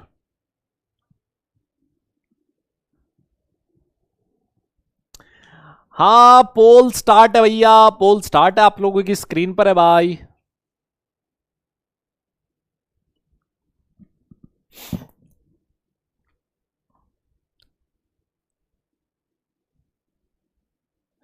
हाँ जी हाँ जी, अरे बोलो। अभी लिखवाया था, ये सिर्फ इसलिए दिया ना, ये सिर्फ इसलिए दिया कि कितने लोगों का ध्यान है ना। ये क्वेश्चन इसलिए दिया है जिससे पता लगे कि कितनी जनता ऐसी है जो क्लास को अच्छे से सुन रही है। देखो सिर्फ और सिर्फ 50%, 51% लोग ऐसे हैं जो क्लास में है मेंटली, बाकी लोग सिर्फ और सिर्फ फिजिकली हैं। उनका दिमाग कहीं और चल रहा है ना, उनको सपने, वो सपने कहीं और के देख रहे हैं, है ना, कि आज यार क्लास खत्म होती किसको मैसेज करना है, कल को मैसेज आया हुआ था किसको रिप्लाई करना है ना। ऐसे कई लोगों के होंगे। और यार कल मैसेज किया था रिप्लाई नहीं आया अभी तक, ये भी दिक्कत चल रही है। अपने पड़ोसी को पूछ रहे होंगे यार क्या तरीका है, मतलब कोई तेरे पास ट्रिक है क्या जिससे रिप्लाई आने लग जाए, है ना। ऐसे बहुत सारे लोग सोच रहे होंगे, है ना, है ना। तो भैया लीडर बोर्ड देख लेते हैं, देखिए कौन से लोग हैं। ये है सर श्रेयांश, मान्या, फिर उसके बाद कृष्णा, फिर उसके बाद है सुजल गुप्ता और रुद्र बी पटेल। बहुत बढ़िया बेटा, बहुत बढ़िया। अभी तुम्हें कॉपी में लिखवाया हुआ है, कॉपी में लिखवाया हुआ है कि जो सोडियम होगा, सोडियम से ज्यादा होगा किसका, एल्यूमिनियम का, एल्यूमिनियम से ज्यादा होगा मैग्नीशियम का, और मैग्नीशियम से ज्यादा होगा सिलिकॉन का। ऐसे लिखवाया था ना। देखो सोडियम से ज्यादा है मैग्नीशियम का, बिल्कुल सही है, और मैग्नीशियम का ज्यादा है एल्यूमिनियम से भी, मैग्नीशियम का ज्यादा एल्यूमिनियम से भी, और एल्यूमिनियम से ज्यादा है सिलिकॉन का। बिल्कुल फिट बैठ रहा है, बिल्कुल फिट बैठ रहा है। ऑप्शन नंबर ए बिल्कुल सही है ना, है ना, है ना। अब कल ही तो किया था वीडियो कॉल, वीडियो कॉल नहीं चल रहा है, वीडियो कॉल ना ही चल रही है ना, कल ही तो किया था। आओ आओ आओ। तो ये तो बेटा बात हुई सिर्फ पीरियड की, है ना। ये हम लोगों ने बात करी किसकी, पीरियड की। नॉर्मल एलिमेंट्स के लिए, नॉर्मल एलिमेंट्स के लिए हमने पीरियड में बात करी कि लेफ्ट टू राइट जाने पर, नॉर्मल एलिमेंट्स में जब हम लोग लेफ्ट टू राइट जाते हैं तो साइज डिक्रीज करता है, और जब साइज डिक्रीज करेगा, जब साइज बेटा डिक्रीज करेगा तो जनरली आयनाइजेशन एनर्जी की वैल्यू इंक्रीज करेगी। अब आप बोलोगे सर ये बताओ ग्रुप में क्या होगा। आओ फिर आओ, आओ फिर आओ, ग्रुप की बात कर लेते हैं। आओ आओ, अभी तो हम लोगों ने सिर्फ पीरियड की बात करी है। भाई भाई भाई सीट बेल्ट बांध लो, इन ए ग्रुप की बात कर लेते हैं। हाँ इन ए ग्रुप, बोलो बोलो बोलो, ग्रुप में क्या होना चाहिए। देखो ग्रुप में डाउन द ग्रुप जाने पर सर शेल बढ़ता है सर, साइज बढ़ती है सर, तो आयनाइजेशन एनर्जी कम होनी चाहिए सर। यस यस, ऐसा होना चाहिए क्या। दादा बोलना है यार, दादा बोलना है यार, क्या ऐसा होगा क्या। आप ऐसे लिख सकते हो, in a group, in a group atomic size, atomic radius increases. Yes, atomic radius increases as a result, as a result, आप मेरे साथ साथ लिख सकते हो चाहो तो, as a result ionization energy, as a result ionization energy generally decreases, है ना। आयनाइजेशन एनर्जी जनरली डिक्रीजेस, ये भैया जनरल ऑर्डर है ना, एक्सेप्शंस आर ऑलवेज देयर। और मैं आपकी जानकारी के लिए बता दूं, जो ज्यादा क्वेश्चंस आते हैं वो एक्सेप्शन से ही आते हैं, है ना। जैसे अगर मैं एक एग्जांपल लिखूं, एग्जाम्पल लिखा आपके सामने, सोडियम लिथियम लीना करे रब से फरियाद, है ना। फरियाद रेडियो एक्टिव है इसलिए मैं नहीं लिख रहा हूं। सर ये कौन से ग्रुप के एलिमेंट है, सर ये फर्स्ट ग्रुप के एलिमेंट है। यस, अगर आपसे पूछा जाए कि इनकी आयनाइजेशन एनर्जी का ऑर्डर बताओ, दादा बोलना यार, आयनाइजेशन एनर्जी क्या होगी। सर डाउन द ग्रुप जा रहे हो, सर साइज बढ़ रही है, आयनाइजेशन एनर्जी की वैल्यू डिक्रीज करेगी, सिंपल। यहां पर कोई एक्सेप्शन नहीं है। यस, यहां पर कोई एक्सेप्शन नहीं है, ठीक है। आओ आगे आओ, फिर और लिख देते हैं, बेटा मांगे कन्या सुंदर, है ना, शीशे में नहीं देख रहा वो, और बाप बेचारा राजी है नहीं है। देखो सर ये सेकंड ग्रुप के एलिमेंट है। सर यहां पर भी डाउन द ग्रुप जाने पर सर साइज बढ़ रहा है, सर आयनाइजेशन एनर्जी की वैल्यू डिक्रीज करेगी सर, यहां पर भी कोई एक्सेप्शन नहीं है। यस, बहुत आसान, बहुत आसान। अरे बोलना भाई, है ना। एक वो कौन है बोरिंग वाला, एक कौन है ये सिंह, कौन सा सिंह, अनुराग सिंह, अनुराग। अबे बोरिंग है, अभी स्कूल में पढ़ियो तो फिर तुझे पता लगेगा। अभी तू स्कूल में पढ़ेगा ना तो तब तुझे पता लगेगा एक्चुअली बोरिंग क्या होता है ना। और जब पेपर में देखेगा ना, पेपर में ये क्वेश्चन आएगा, पेपर में जब क्वेश्चन आता है ना तो नाचता हुआ नहीं आता है ना। उसके आगे पीछे कोई कोई जोक नहीं लिखा हुआ था पेपर में, है ना। पेपर जो होता है वो सीरियस ही होता है। यस, पेपर जो होता है वो बोरियत वाला ही होता है। ये IIT JEE का पेपर है भैया, किसी सर्कस का पेपर नहीं है ना, कि बताओ कौन सी ट्रिक से लोगों को खुश करोगे, है ना। हाँ साला मतलब बोरियत और लग रही है इनको, पढ़ाई पे ध्यान नहीं दे रहे। हाँ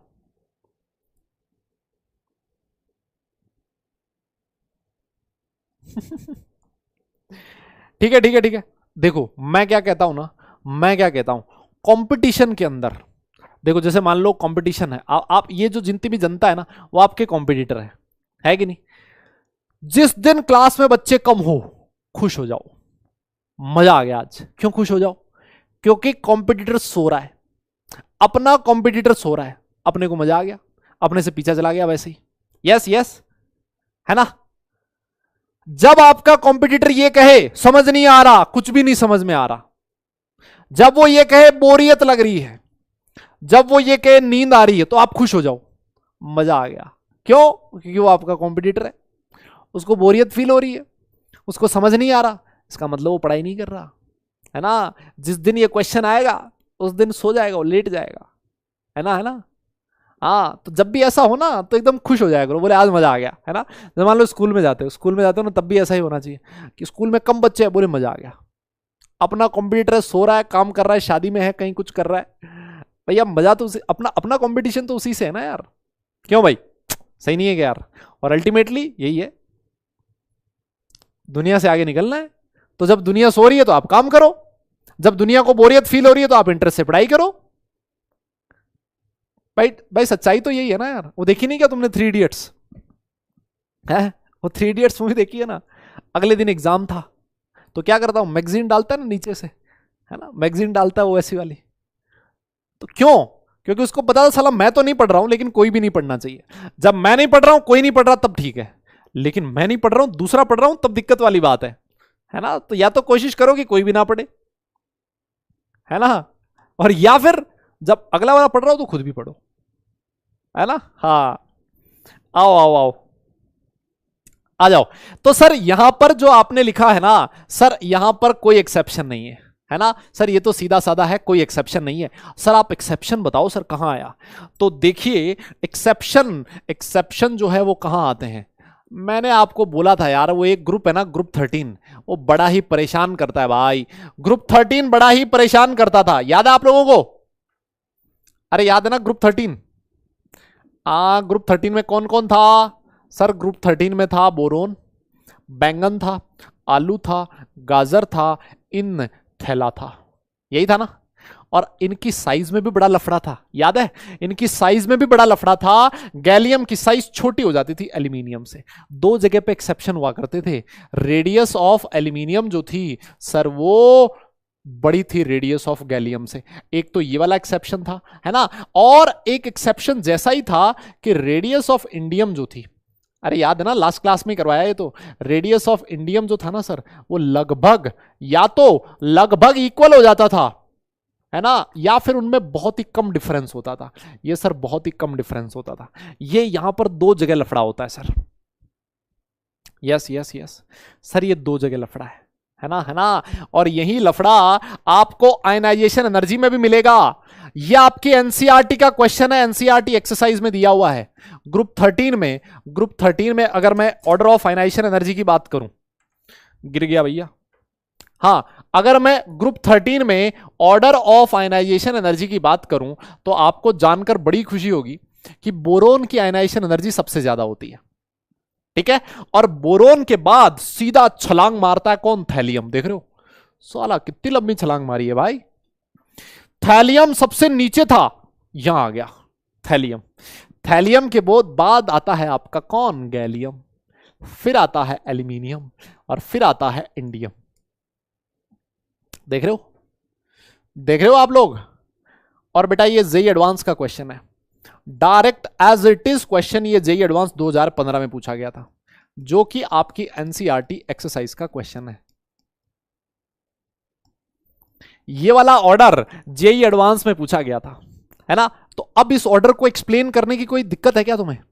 एक्सप्लेन कर सकते हो ना। देखो सबसे पहला आप यहां पर देखोगे, सबसे पहला दिक्कत कहां आ रहा है सर? यहां आ रहा है गैलियम और एल्यूमिनियम, है ना। सर एल्यूमिनियम की साइज बड़ी थी गैलियम से, है ना, इसी वजह से आयनाइजेशन एनर्जी कम थी। इसका रीजन तो हम लोगों ने लिख लिया था ना, भाई लोगों, इसका रीजन तो हम लोगों ने लिखा था ना कि जब आप एल्यूमिनियम से गैलियम में जाते हो तो बीच में 3d के 10 इलेक्ट्रॉन फिल करते हो, और जब 10 इलेक्ट्रॉन फिल करते हो तो उनका शील्डिंग इफेक्ट नेग्लिजिबल होता है, बहुत कम होता है। आउटर मोस्ट इलेक्ट्रॉन पे न्यूक्लियस का अट्रैक्शन बढ़ता है क्योंकि अंदर वाले इलेक्ट्रॉन बाहर वाले को रिपेल नहीं कर पा रहे, है ना। तो इसका रीजन क्या लिखोगे?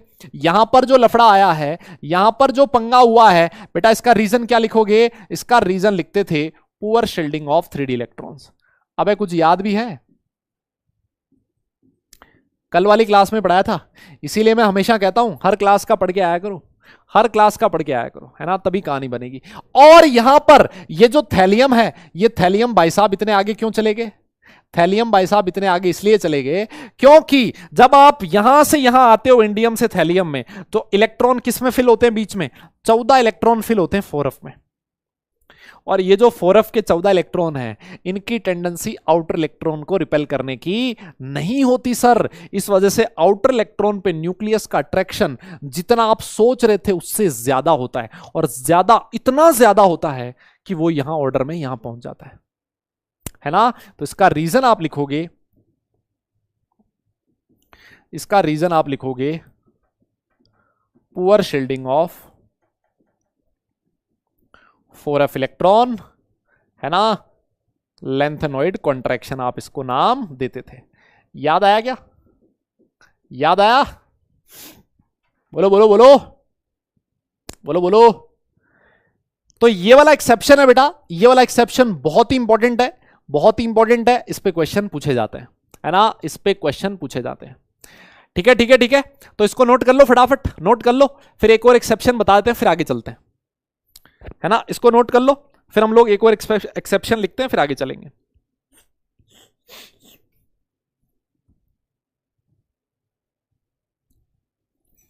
हाँ जी हाँ जी हाँ जी हाँ जी हाँ जी, नोट कीजिए नोट कीजिए, और अगर नोट कर लिया तो डन लिखिए, फिर हम लोग आगे चलेंगे।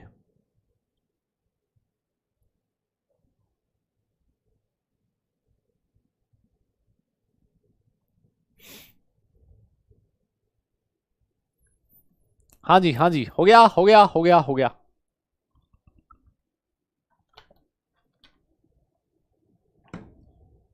बहुत बढ़िया। देखो, एक छोटा सा आप ये भी लिख सकते हो, है ना, एक छोटा सा एक्सेप्शन, एक छोटा सा एक्सेप्शन होता है ग्रुप 14 एलिमेंट्स में भी। कहां पर? ग्रुप 14 एलिमेंट्स में भी। अच्छा सर, ये भी देख लो, ये दो ही जगह एक्सेप्शन आते हैं ग्रुप में, दो ही जगह एक्सेप्शन आएगा, बाकी ग्रुप में आपको एक्सेप्शन देखने को नहीं मिलेगा, और ना ही हमें पढ़ने, ठीक है ना। सर ग्रुप 14 में कौन कौन होता है? सर, कहे शिवजी और सुने पार्वती, ये होते हैं, है ना। काशी गए संत प्रभु, ऐसे भी याद करते हो आप इसको। देखो, डाउन द ग्रुप जाने पर साइज बढ़ रहा है, कोई दिक्कत नहीं है। अगर मैं आपसे ऑर्डर ऑफ आयनाइजेशन एनर्जी पूछूं, एक ही जगह पर लफड़ा आता है, एक ही जगह पर कार्बन, कार्बन के बाद सिलिकॉन, सिलिकॉन के बाद जर्मेनियम, यहां तक सब कुछ ठीक था, यहां थोड़ा सा उल्टा हो जाता है। लेड की आयनाइजेशन एनर्जी एसएन से ज्यादा हो जाती है, एसएन से ज्यादा हो जाती है, लास्ट वाले की आयनाइजेशन एनर्जी थोड़ी सी ज्यादा हो जाती है। कोई इसका रीजन दे सकता है? कोई इसका रीजन दे सकता है कोई ऐसा बालक या बालिका जो इसका रीजन दे सके? हाँ जी हाँ जी, कोई है ऐसा जो इसका कारण बता सके? यस यस यस, हाँ जी हाँ जी हाँ जी, बोलिए।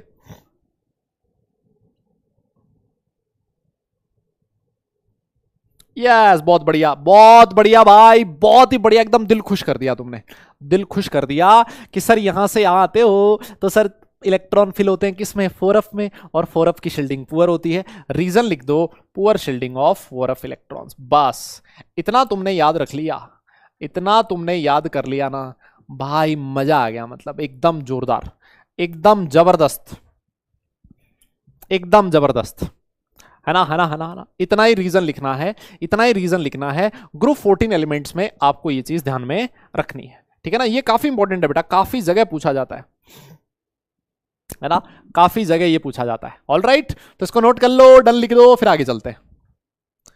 हाँ, अबे हाफ फील्ड नहीं, हाफ फील्ड कहां से?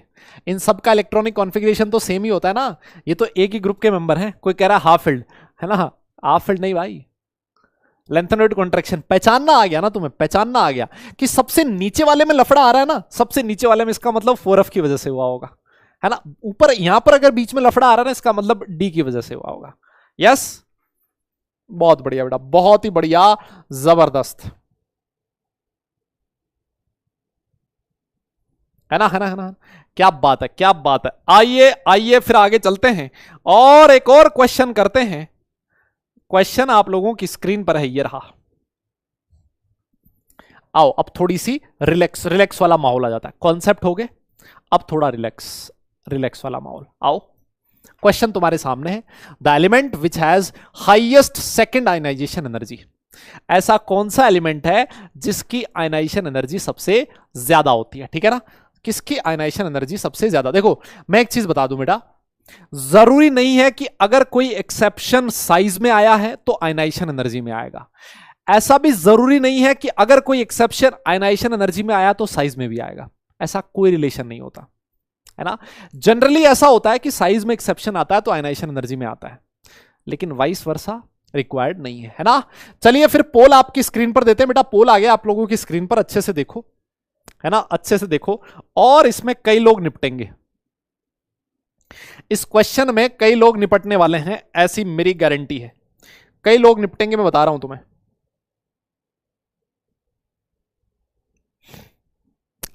मैं बता रहा हूं भाई, मैं बता रहा हूं कई लोग निपटेंगे, है ना। हाँ हाँ हाँ हाँ, हो गया पोल खत्म, पोल खत्म। और इसका पोल का रिजल्ट आप लोगों की स्क्रीन पर ये रहा। ये देखो, मैं कह रहा था कई लोग निपटेंगे, निपट गए ना। देखो सिर्फ और सिर्फ 20.64% लोगों ने सही जवाब दिया है। कौन कौन लोग हैं? रमीज हसन, यजनेश शर्मा, आर्यन, फिर उसके बाद लक्ष्य अग्रवाल और फिर सूर्यराज। बहुत बढ़िया बेटा, जिन लोगों ने सही जवाब दिया है, अगर उन्होंने सोच के दिया है तो काबिले तारीफ है, और अगर तुक्के से गया तो फिर तो कोई बात नहीं। देखो मैं बताऊं कहां पे लफड़ा हुआ है। लफड़ा ये हुआ है, क्वेश्चन में पूछा है सेकंड आयनाइजेशन एनर्जी और तुमने निकाल दी फर्स्ट आयनाइजेशन एनर्जी। और सर ये तो हमारे साथ बहुत बड़ा धोखा किया आपने, सर ये तो बहुत बड़ा धोखा किया आपने यार। आपसे पूछा है सेकंड आयनाइजेशन एनर्जी, आपने निकाल दी कौन सी? First ionization energy. Yes, second ionization energy का मतलब समझते हो? पहला इलेक्ट्रॉन निकल चुका है, दूसरा इलेक्ट्रॉन निकालने में सबसे ज्यादा मेहनत कहां से लगेगी? मेरी बात समझ में आ रही है? सेकंड आयनाइजेशन एनर्जी का मतलब समझते हो कि पहला इलेक्ट्रॉन निकल चुका है, दूसरा इलेक्ट्रॉन निकालने में सबसे ज्यादा मेहनत कहां लगेगी।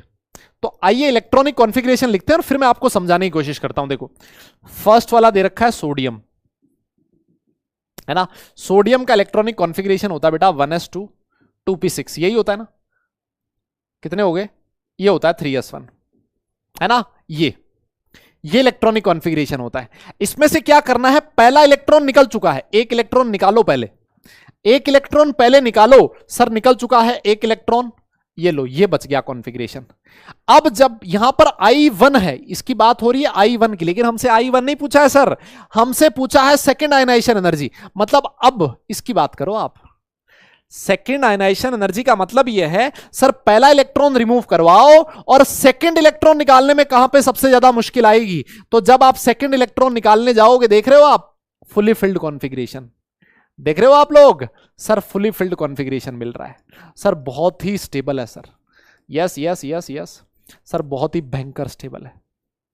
मेरी बात तुम्हें समझ में आई क्या? पहला इलेक्ट्रॉन निकालो, फिर दूसरा निकालने में कहां पे दिक्कत है वो चेक करना है। अब आप आर्गन का बोल रहे थे, मैं आपको सिखाता हूं। आप लोग आर्गन का बोल रहे थे ना, देखो भैया आर्गन का इलेक्ट्रॉनिक कॉन्फ़िगरेशन होता है 2p6 3s2 3p6, यही होता है ना। सर इसका कॉन्फ़िगरेशन बहुत खतरनाक है सर, ये फुली फिल्ड है। मैंने कहा बिल्कुल है फुली फिल्ड, तो सर पहला इलेक्ट्रॉन निकालने में बहुत दिक्कत आने वाली है। मैंने कहा बिल्कुल सही है, पहला इलेक्ट्रॉन निकालने में बहुत दिक्कत आएगी, लेकिन मेरे से पहला इलेक्ट्रॉन निकालने वाली एनर्जी थोड़ी पूछी है। अरे भैया पहला इलेक्ट्रॉन निकालने में दिक्कत आए मुझे क्या, है ना, वो एनर्जी तो पूछी नहीं है मेरे से। मैं पहला इलेक्ट्रॉन रिमूव करूंगा और फिर कॉन्फ़िगरेशन लिखूंगा 3s2 3p5। अब मुझे तो ये वाली एनर्जी की बात करनी है, मुझे ये वाली एनर्जी की बात करनी है। अब इलेक्ट्रॉन किस में से निकल रहा है? 3p5 में से। सर सेकंड इलेक्ट्रॉन 3p5 में से निकल रहा है। ये ना तो हाफ फिल्ड है और ना ही फुली फिल्ड है। ये वाला फुली फिल्ड था, यहां से ज्यादा जोर आएगा, ज्यादा एनर्जी लगेगी। मेरी बात समझ में आए? अरे भाई बोलना यार, दादा समझ में आया ना? अब तो जब सेकंड आयनाइजेशन एनर्जी की बात कर रहा है, इसका मतलब पहला निकालो, फिर देखो कि सेकंड इलेक्ट्रॉन निकालना कहां पर ज्यादा मुश्किल है। अगर थर्ड आयनाइजेशन एनर्जी की बात करें, इसका मतलब पहले दो निकालो और फिर चेक करो तीसरा निकालने में सबसे कहां दिक्कत आ रही है ना? तो एक से जज्बाती नहीं होना है, एकदम से जज्बाती नहीं होना, क्वेश्चन अच्छे से पढ़ना है, कौन सी एनर्जी पूछ रहा है आपसे। यस, बहुत बढ़िया। आओ देखें, आइए एक क्वेश्चन मैं इस तरह का और देने की कोशिश करता हूं आपको, है ना? इस तरह का एक क्वेश्चन था तो सही कहीं ना कहीं। हाँ, ये वाला करके बताओ। देखो, इसी तरह का एक क्वेश्चन ये वाला था। अगर तुमने ये वाला क्वेश्चन कर लिया अच्छे से, इसका मतलब मैं समझ जाऊंगा, इसका मतलब मैं समझ जाऊंगा कि तुम्हें बात मेरी समझ में आ गई है। हाँ, मैं समझ जाऊंगा कि तुम्हें मेरी बात समझ में आ गई है। लो लो लो लो, क्वेश्चन को आराम से देखो, सॉल्व करो। क्वेश्चन तुम्हारी स्क्रीन पर है, सॉल्व करो एक बार खुद से, और फिर जैसे ही पोल आए टिक कर देना, है ना? एक बार खुद से सॉल्व करो बेटा।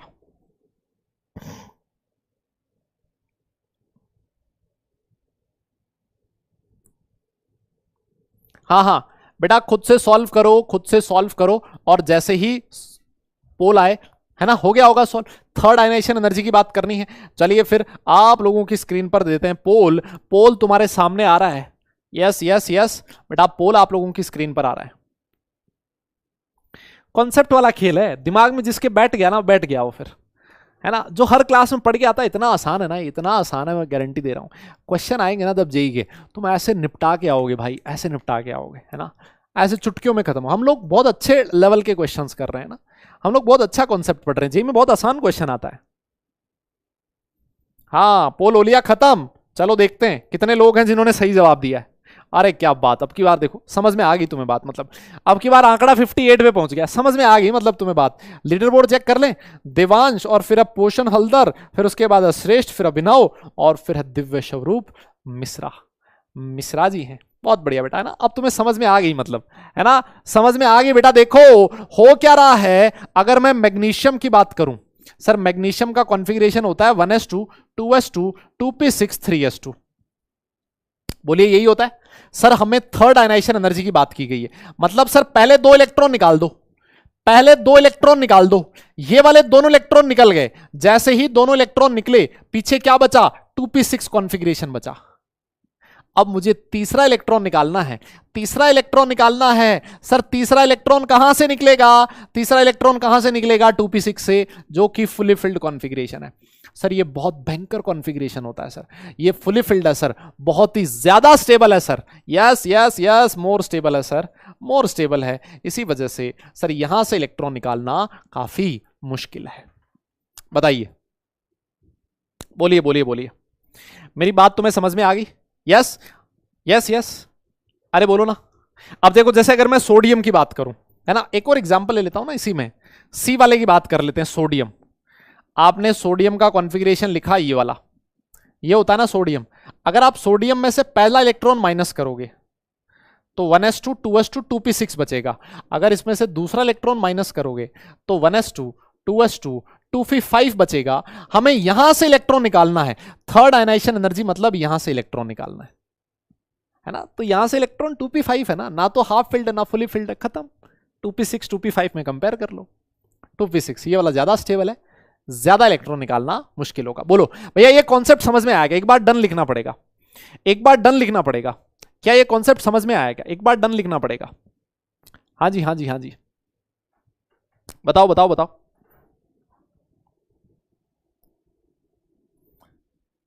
तो यहां पर एक ना छोटी सी ट्रिक भी आप ध्यान रख सकते हो, आप एक छोटी सी ट्रिक भी ध्यान रख सकते हो। अगर वैलेंस शेल में दो इलेक्ट्रॉन है तो उसकी IE3 थर्ड आयनाइजेशन एनर्जी बहुत ज्यादा होगी। अगर वैलेंस शेल में एक इलेक्ट्रॉन है तो उसकी सेकंड आयनाइजेशन एनर्जी बहुत हाई होगी। देखो क्यों? क्योंकि इसके वैलेंस शेल में कितने इलेक्ट्रॉन है देखियो। वैलेंस इलेक्ट्रॉन कितने बेटा? वैलेंस इलेक्ट्रॉन है दो, दो इलेक्ट्रॉन है तो दो तो बड़े आराम से निकल जाएंगे। तीसरा इलेक्ट्रॉन निकालने में जोर आएगा, क्योंकि जैसे ही तीसरा इलेक्ट्रॉन निकालने जाओगे आपको फुली फिल्ड कॉन्फ़िगरेशन मिलेगा। तो अगर वैलेंस शेल में जितने इलेक्ट्रॉन हो उससे अगली वाली आयनाइजेशन एनर्जी ज्यादा होगी। जैसे अगर वैलेंस शेल में एक इलेक्ट्रॉन है तो उसकी IE2 ज्यादा होगी, वैलेंस शेल में 2 इलेक्ट्रॉन है तो IE3 ज्यादा होगी, वैलेंस शेल में 3 इलेक्ट्रॉन है तो IE4 ज्यादा होगी। बोलो ये बात सही है क्या? तो इसकी मैं शॉर्ट ट्रिक लगा देता हूं, शॉर्ट ट्रिक है ना, अपनी शॉर्ट ट्रिक सिर्फ शॉर्ट ट्रिक होती है भाई। यस क्या है बेटा शॉर्ट ट्रिक? सीधी सी शॉर्ट ट्रिक है, if number of valence electrons अगर n हो, है ना, अगर वैलेंस शेल में n इलेक्ट्रॉन्स होंगे तो क्या होगा? Very high value of IEn+1, IEn+1। जैसे वैलेंस शेल में एक इलेक्ट्रॉन हो, n की जगह 1 हो तो IE2 की वैल्यू बहुत ज्यादा होगी। अगर वैलेंस शेल में 2 इलेक्ट्रॉन हो, n की जगह 2 हो तो उसकी IE3 की वैल्यू ज्यादा होगी, 2+1। यस अगर वैलेंस शेल में 3 इलेक्ट्रॉन हो तो 3+1 IE4 की वैल्यू सबसे ज्यादा होगी। ठीक है, कॉन्सेप्ट समझा दिया। कॉन्सेप्ट समझ के अगर आप ट्रिक लिखते हो उसमें कोई बुराई नहीं है ना। कॉन्सेप्ट समझा दिया, कॉन्सेप्ट समझ के अगर आप ट्रिक लिखते हो कोई बुराई नहीं है। यस यस यस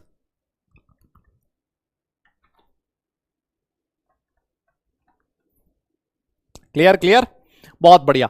तो बेटा बेटा ये वाली बात हो गई, ये वाली बात हो गई है किसके लिए? ये वाली बात हुई है साहब S&P ब्लॉक के एलिमेंट्स के लिए। अब हम लोग आगे चल रहे हैं और हम लोग बात कर रहे हैं, अरे ये क्या हुआ? हाँ अब हम लोग बात कर रहे हैं ट्रांजिशन एलिमेंट्स की, है ना, कि ट्रांजिशन एलिमेंट्स में जो आपकी आयनाइजेशन एनर्जी है वो कैसे वेरी करती है।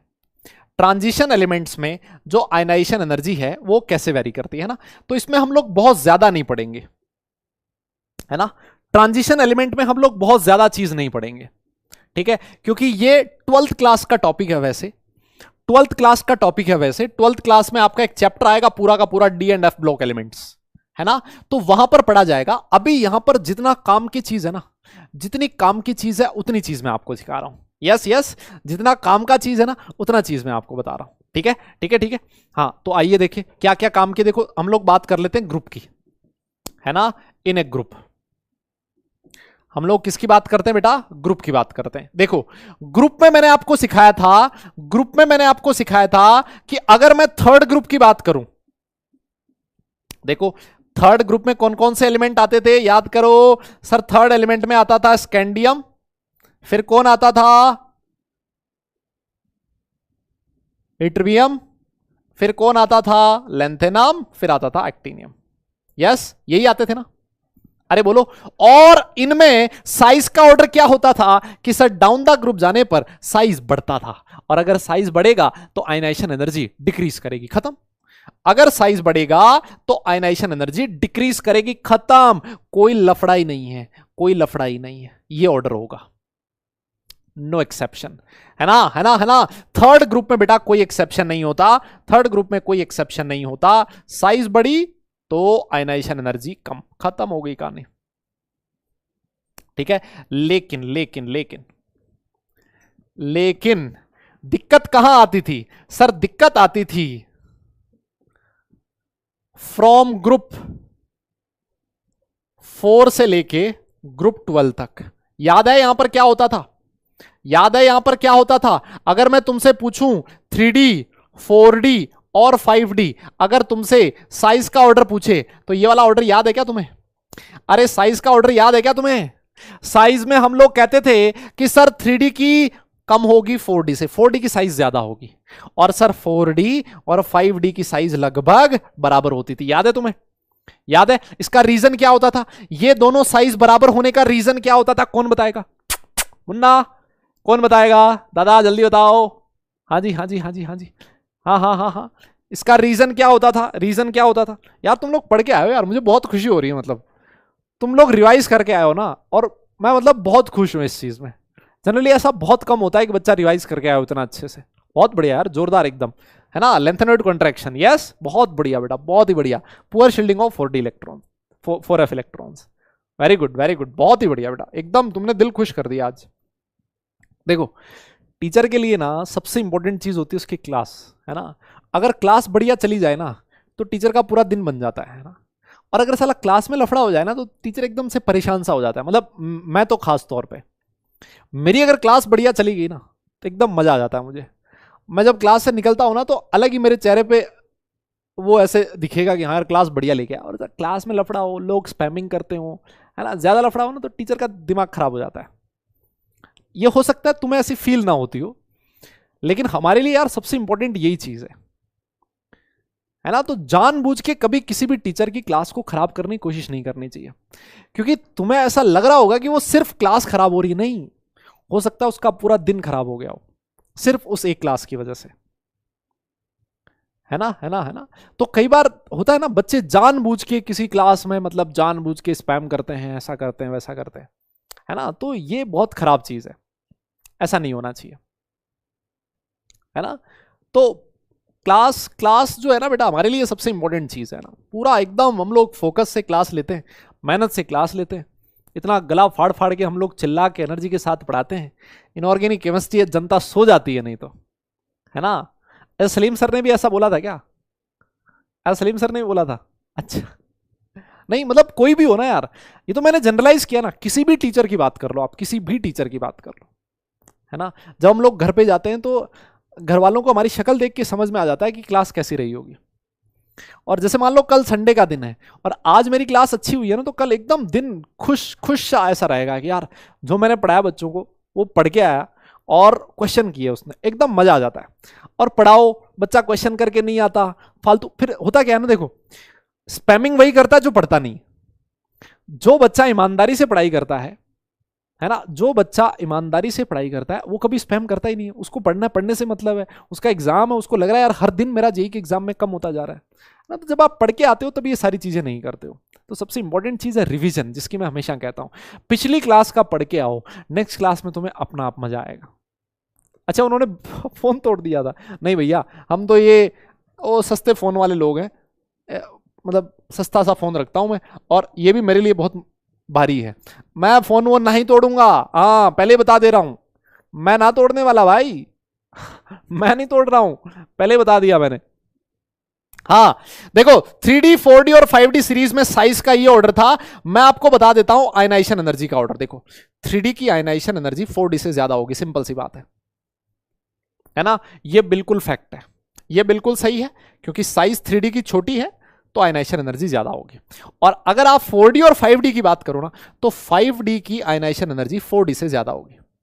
ऐसा कहा जाता है कि 5D की आयनाइजेशन एनर्जी 4D से ज्यादा होती है ना। ये छोटा सा एक्सेप्शन आ जाता है कि 3D की 4D से ज्यादा और 5D की 4D से ज्यादा, तो सबसे कम किसकी होती है? 4D की होती है ना, है ना, है ना। तो ये छोटा सा एक्सेप्शन है, इसके बारे में हम लोग ज्यादा बात नहीं करेंगे, ठीक है। एक बार हमने लिख लिया, जब आप लोग पी ब्लॉक एलिमेंट जाओगे, सॉरी डी ब्लॉक एलिमेंट जाओगे कक्षा 12th में, है ना, जब आप 12th क्लास में जाओगे तब तब तब तब तब ये सारी चीज आप लोग इसके बारे में और ज्यादा डिटेल में पढ़ने वाले हो, ठीक है ना। अभी वैसे आप लिख भी सकते हो, 3D के जो एलिमेंट्स है वो आपको लिखवा रखें, 4D के जो एलिमेंट्स है वो आपको लिखवा रखें। अगर 3D और 4D एलिमेंट्स में आपको कंपेयर करना हो तो आप लोग इससे करोगे, है ना, और अगर 5D और 4D में कंपेयर करना हो तो इससे करोगे। क्लियर, क्लियर है ना। हाँ, अब बहुत सारे लोग पूछेंगे सर 3D और 5D में से किसकी ज्यादा होगी? बेटा ये नहीं बता सकते दादा, ये नहीं बता सकते। 3D और 5D में से किसकी ज्यादा होगी देख के नहीं बता सकते, उसके लिए तो जरूरत पड़ेगी किसकी? डेटा की जरूरत पड़ेगी। 3D और 5D में से किसकी ज्यादा होगी मैं आपको बता देता हूं, इसके लिए बेटा आपको जरूरत पड़ेगी डेटा की, है ना। वो आप डायरेक्ट कंपैरिजन नहीं कर सकते, वो आप डायरेक्ट कंपैरिजन नहीं कर सकते। यस यस यस, क्लियर है, क्लियर है, क्लियर है।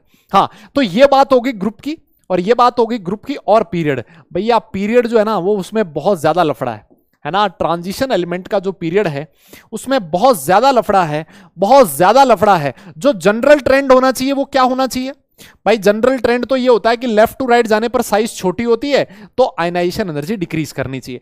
जनरल ट्रेंड क्या होता है? जनरल ट्रेंड यही होता है कि from left to right, from left to right size decreases, तो आपकी आयनाइजेशन एनर्जी इंक्रीज करनी चाहिए, है ना। जनरल ट्रेंड ये होता है, लेकिन जो ट्रेंड है बेटा उसमें बहुत सारे लफड़े हैं। जो ट्रेंड है भाई उसमें बहुत लफड़ा है यार। इस वजह से हम लोग इसके बारे में बात नहीं करेंगे। इसके बारे में आप सारी कहानी जब आप पीरियड की बात करोगे, 1 साल और इंतजार करो, 1 साल और इंतजार करो। आप में से बहुत सारे लोग ऐसे होंगे, आप में से बहुत सारे लोग ऐसे होंगे जिनको कक्षा 12th में जाने का मौका मिलेगा, है ना। बहुत सारे लोग ऐसे होंगे जिनको 12th क्लास में जाने का मौका मिलेगा और वहां पर आप लोग इनके बारे में पढ़ोगे। ठीक है, ठीक है, ठीक है, clear clear, yes yes yes, हो गया हो गया। अबे कौन सी स्टोरी की बात कर रहे हो?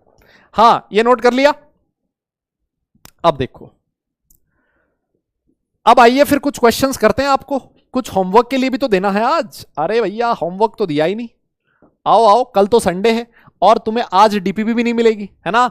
आज तुम्हें डीपीपी भी नहीं मिलेगी और कल संडे भी है। इसी बात पे ये वाला क्वेश्चन आपका होमवर्क है। यस यस यस, इसी बात पे ये वाला क्वेश्चन भी आपका होमवर्क है। ठीक है ना, ठीक है ना।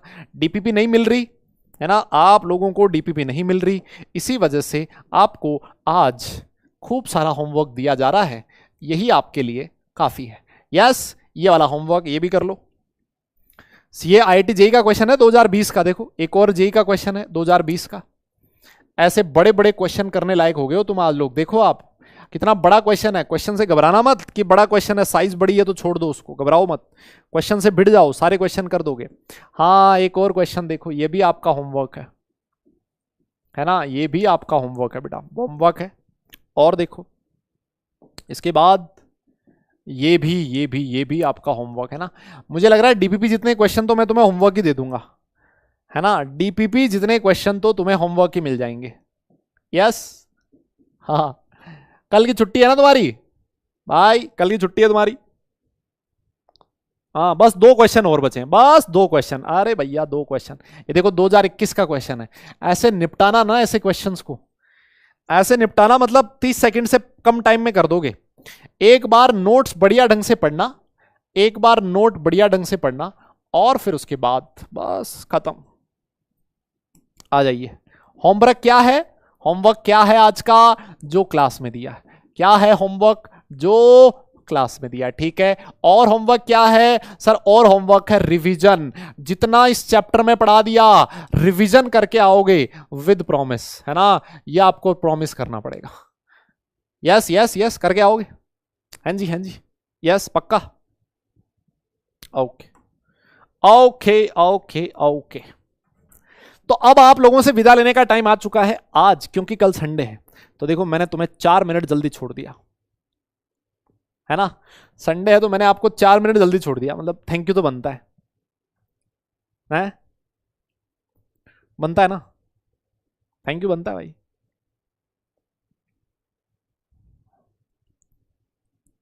यस,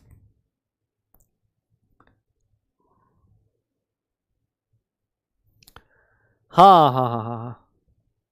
कहानी कहानी कहानी कहानी किसकी कहानी यार? कॉलेज की कहानी। कॉलेज की कहानी तुम्हें सुनने लायक नहीं है यार। है, हाँ मतलब ऐसे ऐसे पब्लिक में सुनाने वाली नहीं है यार। तुम समझ नहीं रहे हो कॉलेज में क्या होता है। हाँ लेकिन मतलब ऐसा होता है ना, कॉलेज में जाने के बाद एकदम मजा आ जाता है। अभी अभी क्या हुआ है ना, अभी क्या होता है ना, पिछले मैं 8-9 साल से दिल्ली से ही मैं क्लासेस लेता था, है ना। मैं दिल्ली में पढ़ा रहा हूँ पिछले 8-9 साल से, 2014 से मैं वहीं पढ़ा रहा हूँ। और जो जो मेरी बीटेक हुई है ना, जो मेरा कॉलेज हुआ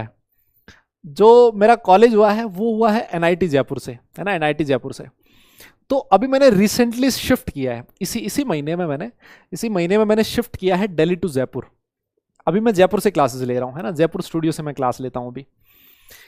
तो मतलब ना एकदम जयपुर से ना, ऐसे जैसे आपका जिस भी जगह पे आपका कॉलेज होगा ना, वहां से आपका एकदम कनेक्शन हो जाएगा जोरदार वाला।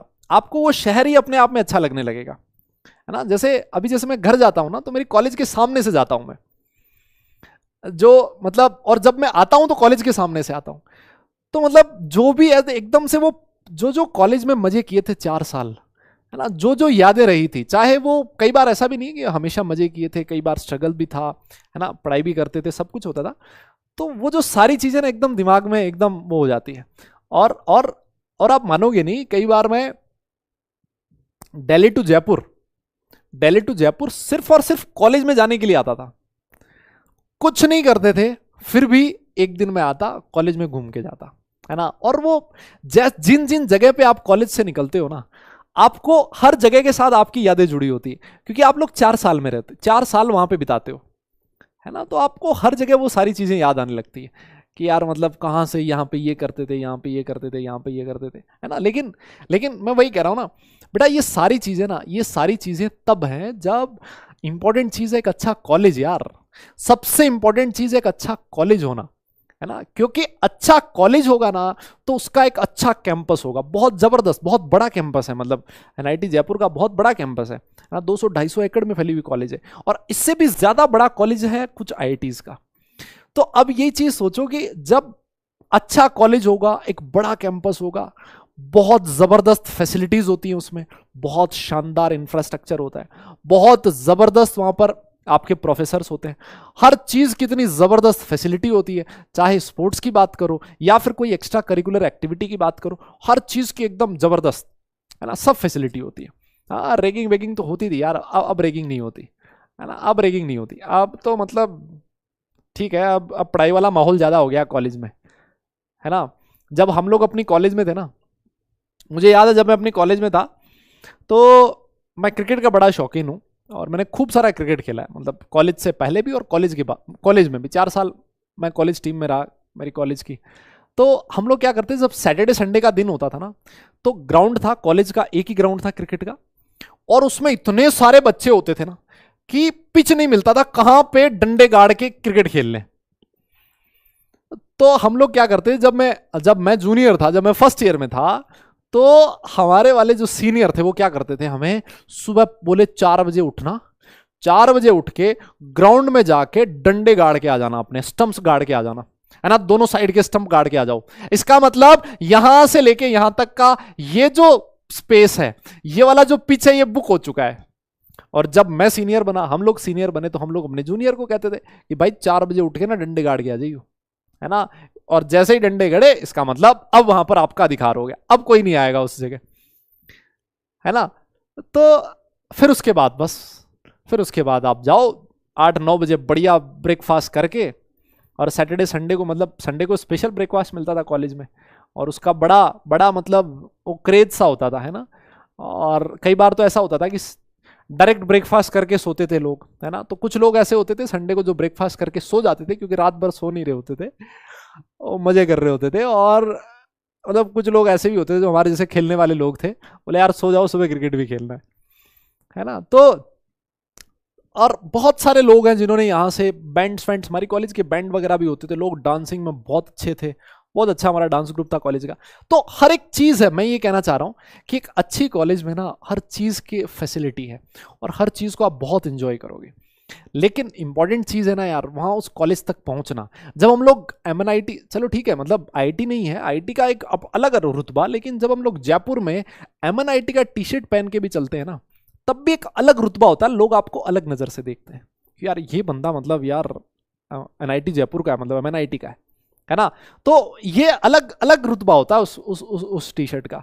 अब सोच के देखो, जब यही चीज़ आपके पेरेंट्स के साथ हो, है ना, आपका अगर एक बहुत अच्छी कॉलेज में आपका एडमिशन हो जाए, है ना, एक बहुत अच्छी कॉलेज में आप NIT में या फिर अच्छी NIT या फिर IIT में पहुंच गए, तो यार आपके पेरेंट्स का जो सीना होता है ना, वो एकदम चौड़ा हो जाता है। वो 5 लोगों के बीच में बैठ के बड़े प्राउडली ये बोलते हैं कि यार मेरा बेटा या मेरी बेटी उस कॉलेज में। और जब एक IITian बोलता है तो उसकी बात सुनी जाती है ना। आप बहुत सारे लोगों के लिए एक मोटिवेशन का काम करते हो, और आप अपने पेरेंट्स को एक प्राउड मोमेंट उनको दे सकते हो, है ना। बट ऐसा नहीं है कि उसको आप स्ट्रेस लेके करो, है ना, उसको आप ऐसा ना हो कि भाई स्ट्रेसफुल मुझे तो ये करना है, ठीक है, आप अपनी तरफ से बिल्कुल 100% दो, ठीक है ना। एग्जाम में जो भी होगा देखा जाएगा यार, लेकिन हम लोग अपना 100% तो दें, यस। लेकिन ऐसा कोई रिग्रेट ना रह जाए, मैं हमेशा कहता हूं अपने बच्चों को कि ऐसा रिग्रेट आपके दिमाग में नहीं रहना चाहिए कि यार काश अगर मैं थोड़ा सा और पढ़ लेता, काश थोड़ा सा और पढ़ लेता ना, तो मैं और अच्छी कॉलेज में चला जाता। अगर ये रिग्रेट आपके मन में नहीं है तो I can guarantee you of life में बहुत अच्छी जगह पे हो। और बहुत, अगर मान लो एक अच्छी कॉलेज में एडमिशन नहीं भी हुआ ना, तो आप लोग लाइफ में बहुत मेहनत करोगे, और मेहनत करना ज्यादा जरूरी है लाइफ में। अगर आप मेहनती हो तो बहुत अच्छा करोगे लाइफ में। भले ही आपको एनआईटी नहीं मिला, भले ही आपको आईआईटी नहीं मिला, लेकिन क्योंकि आपको मेहनत की आदत है, इसी वजह से आप लाइफ में कहीं ना कहीं जगह पर अच्छा करोगे, है ना। तो उस चीज के लिए करो। रिग्रेट दिमाग में नहीं होना चाहिए कि यार काश मैं थोड़ा और कर लेता, काश मैं थोड़ा और कर लेता तो और अच्छी जगह पहुंच जाता, है ना। ये रिग्रेट आपके दिमाग में नहीं होना चाहिए। तो जितना भी आपके पास दम है, जो भी आपके पास रिसोर्सेज है, and I can guarantee you आपके पास बहुत अच्छे रिसोर्सेज है ना। इस देश में ऐसे बहुत सारे बच्चे हैं जो हो सकता है आप लोगों से भी इंटेलिजेंट हो, लेकिन उनके पास हो सकता है फैसिलिटी के नाम पे कुछ नहीं हो सकता है उनको पता ना हो कि आईआईटी क्या है, एनआईटी क्या है, और अगर उनको ऐसी फैसिलिटी मिले तो हो सकता है बहुत अच्छा कर जाए, लेकिन उनके पास नहीं है सारा फैसिलिटी, है ना, आपके पास है ना। तो उसका फायदा उठाओ। आप बहुत खुशकिस्मत बच्चों में से हो, बहुत सारे लोगों से बहुत अच्छी जगह पे हो आप, कि आपके पास हर एक चीज है, अच्छे टीचर है आपको पढ़ाने वाले, आपके पास अच्छा नॉलेज है ना, आपको गाइड करने के लिए बहुत सारे लोग हैं, ठीक है। तो इसका फायदा उठाओ यार, सबसे इंपॉर्टेंट चीज ये है ना। और लाइफ में मजे, जो जिसको तुम समझते हो ना कि अभी मजे कर लिए, ये नहीं है मजे। मजे कब है? एक अच्छा कॉलेज का पीछे टैग है, और फिर उसके बाद दिल खोल के चलेगा बंदा, बोले यार अच्छा कॉलेज है साला, अच्छी कॉलेज से मैं अच्छी जगह तो प्लेस हो ही जाऊंगा, फ्यूचर का मुझे कोई टेंशन ही नहीं है। और वहीं पर अगर मान लो ये 2 साल आपने बर्बाद कर दिए, फिर बहुत मुश्किल हो जाएगी, है ना। फिर लाइफ में स्ट्रगल हो जाता है। सबसे इंपॉर्टेंट चीज ऐसा नहीं होता कि जिसका आईआईटी में सिलेक्शन नहीं होता या फिर अच्छा एनआईटी नहीं मिलता उसकी लाइफ कुछ बर्बाद हो जाती, नहीं, ऐसा नहीं होता। उसकी लाइफ में स्ट्रगल बढ़ जाता है, और जिसको अच्छा कॉलेज मिलता है उसकी लाइफ आसान हो जाती है ना। तो उस चीज के लिए पढ़ो यार, एक टारगेट सेट करो कि यार मुझे यहां पहुंचना है, और उसके लिए जी जान लगा दो, बहुत जबरदस्त मेहनत करो, है ना। वो आप कर सकते हो, मुझे पता आप लोग कर सकते हो। उसके लिए आपको बहुत सारे सेक्रीफाइस भी करने पड़ेंगे, है ना, बहुत सारे सेक्रीफाइस करने पड़ेंगे। आपको कोई स्पोर्ट्स अच्छा लगता है, कोई चीज आपकी हॉबी अच्छी लगती है, हो सकता है उससे आपको कॉम्प्रोमाइज करना पड़े, लेकिन वो करो यार, क्योंकि वो ज्यादा जरूरी है। वही चीज आपको बाकी लोगों से अलग बनाएगी, है ना।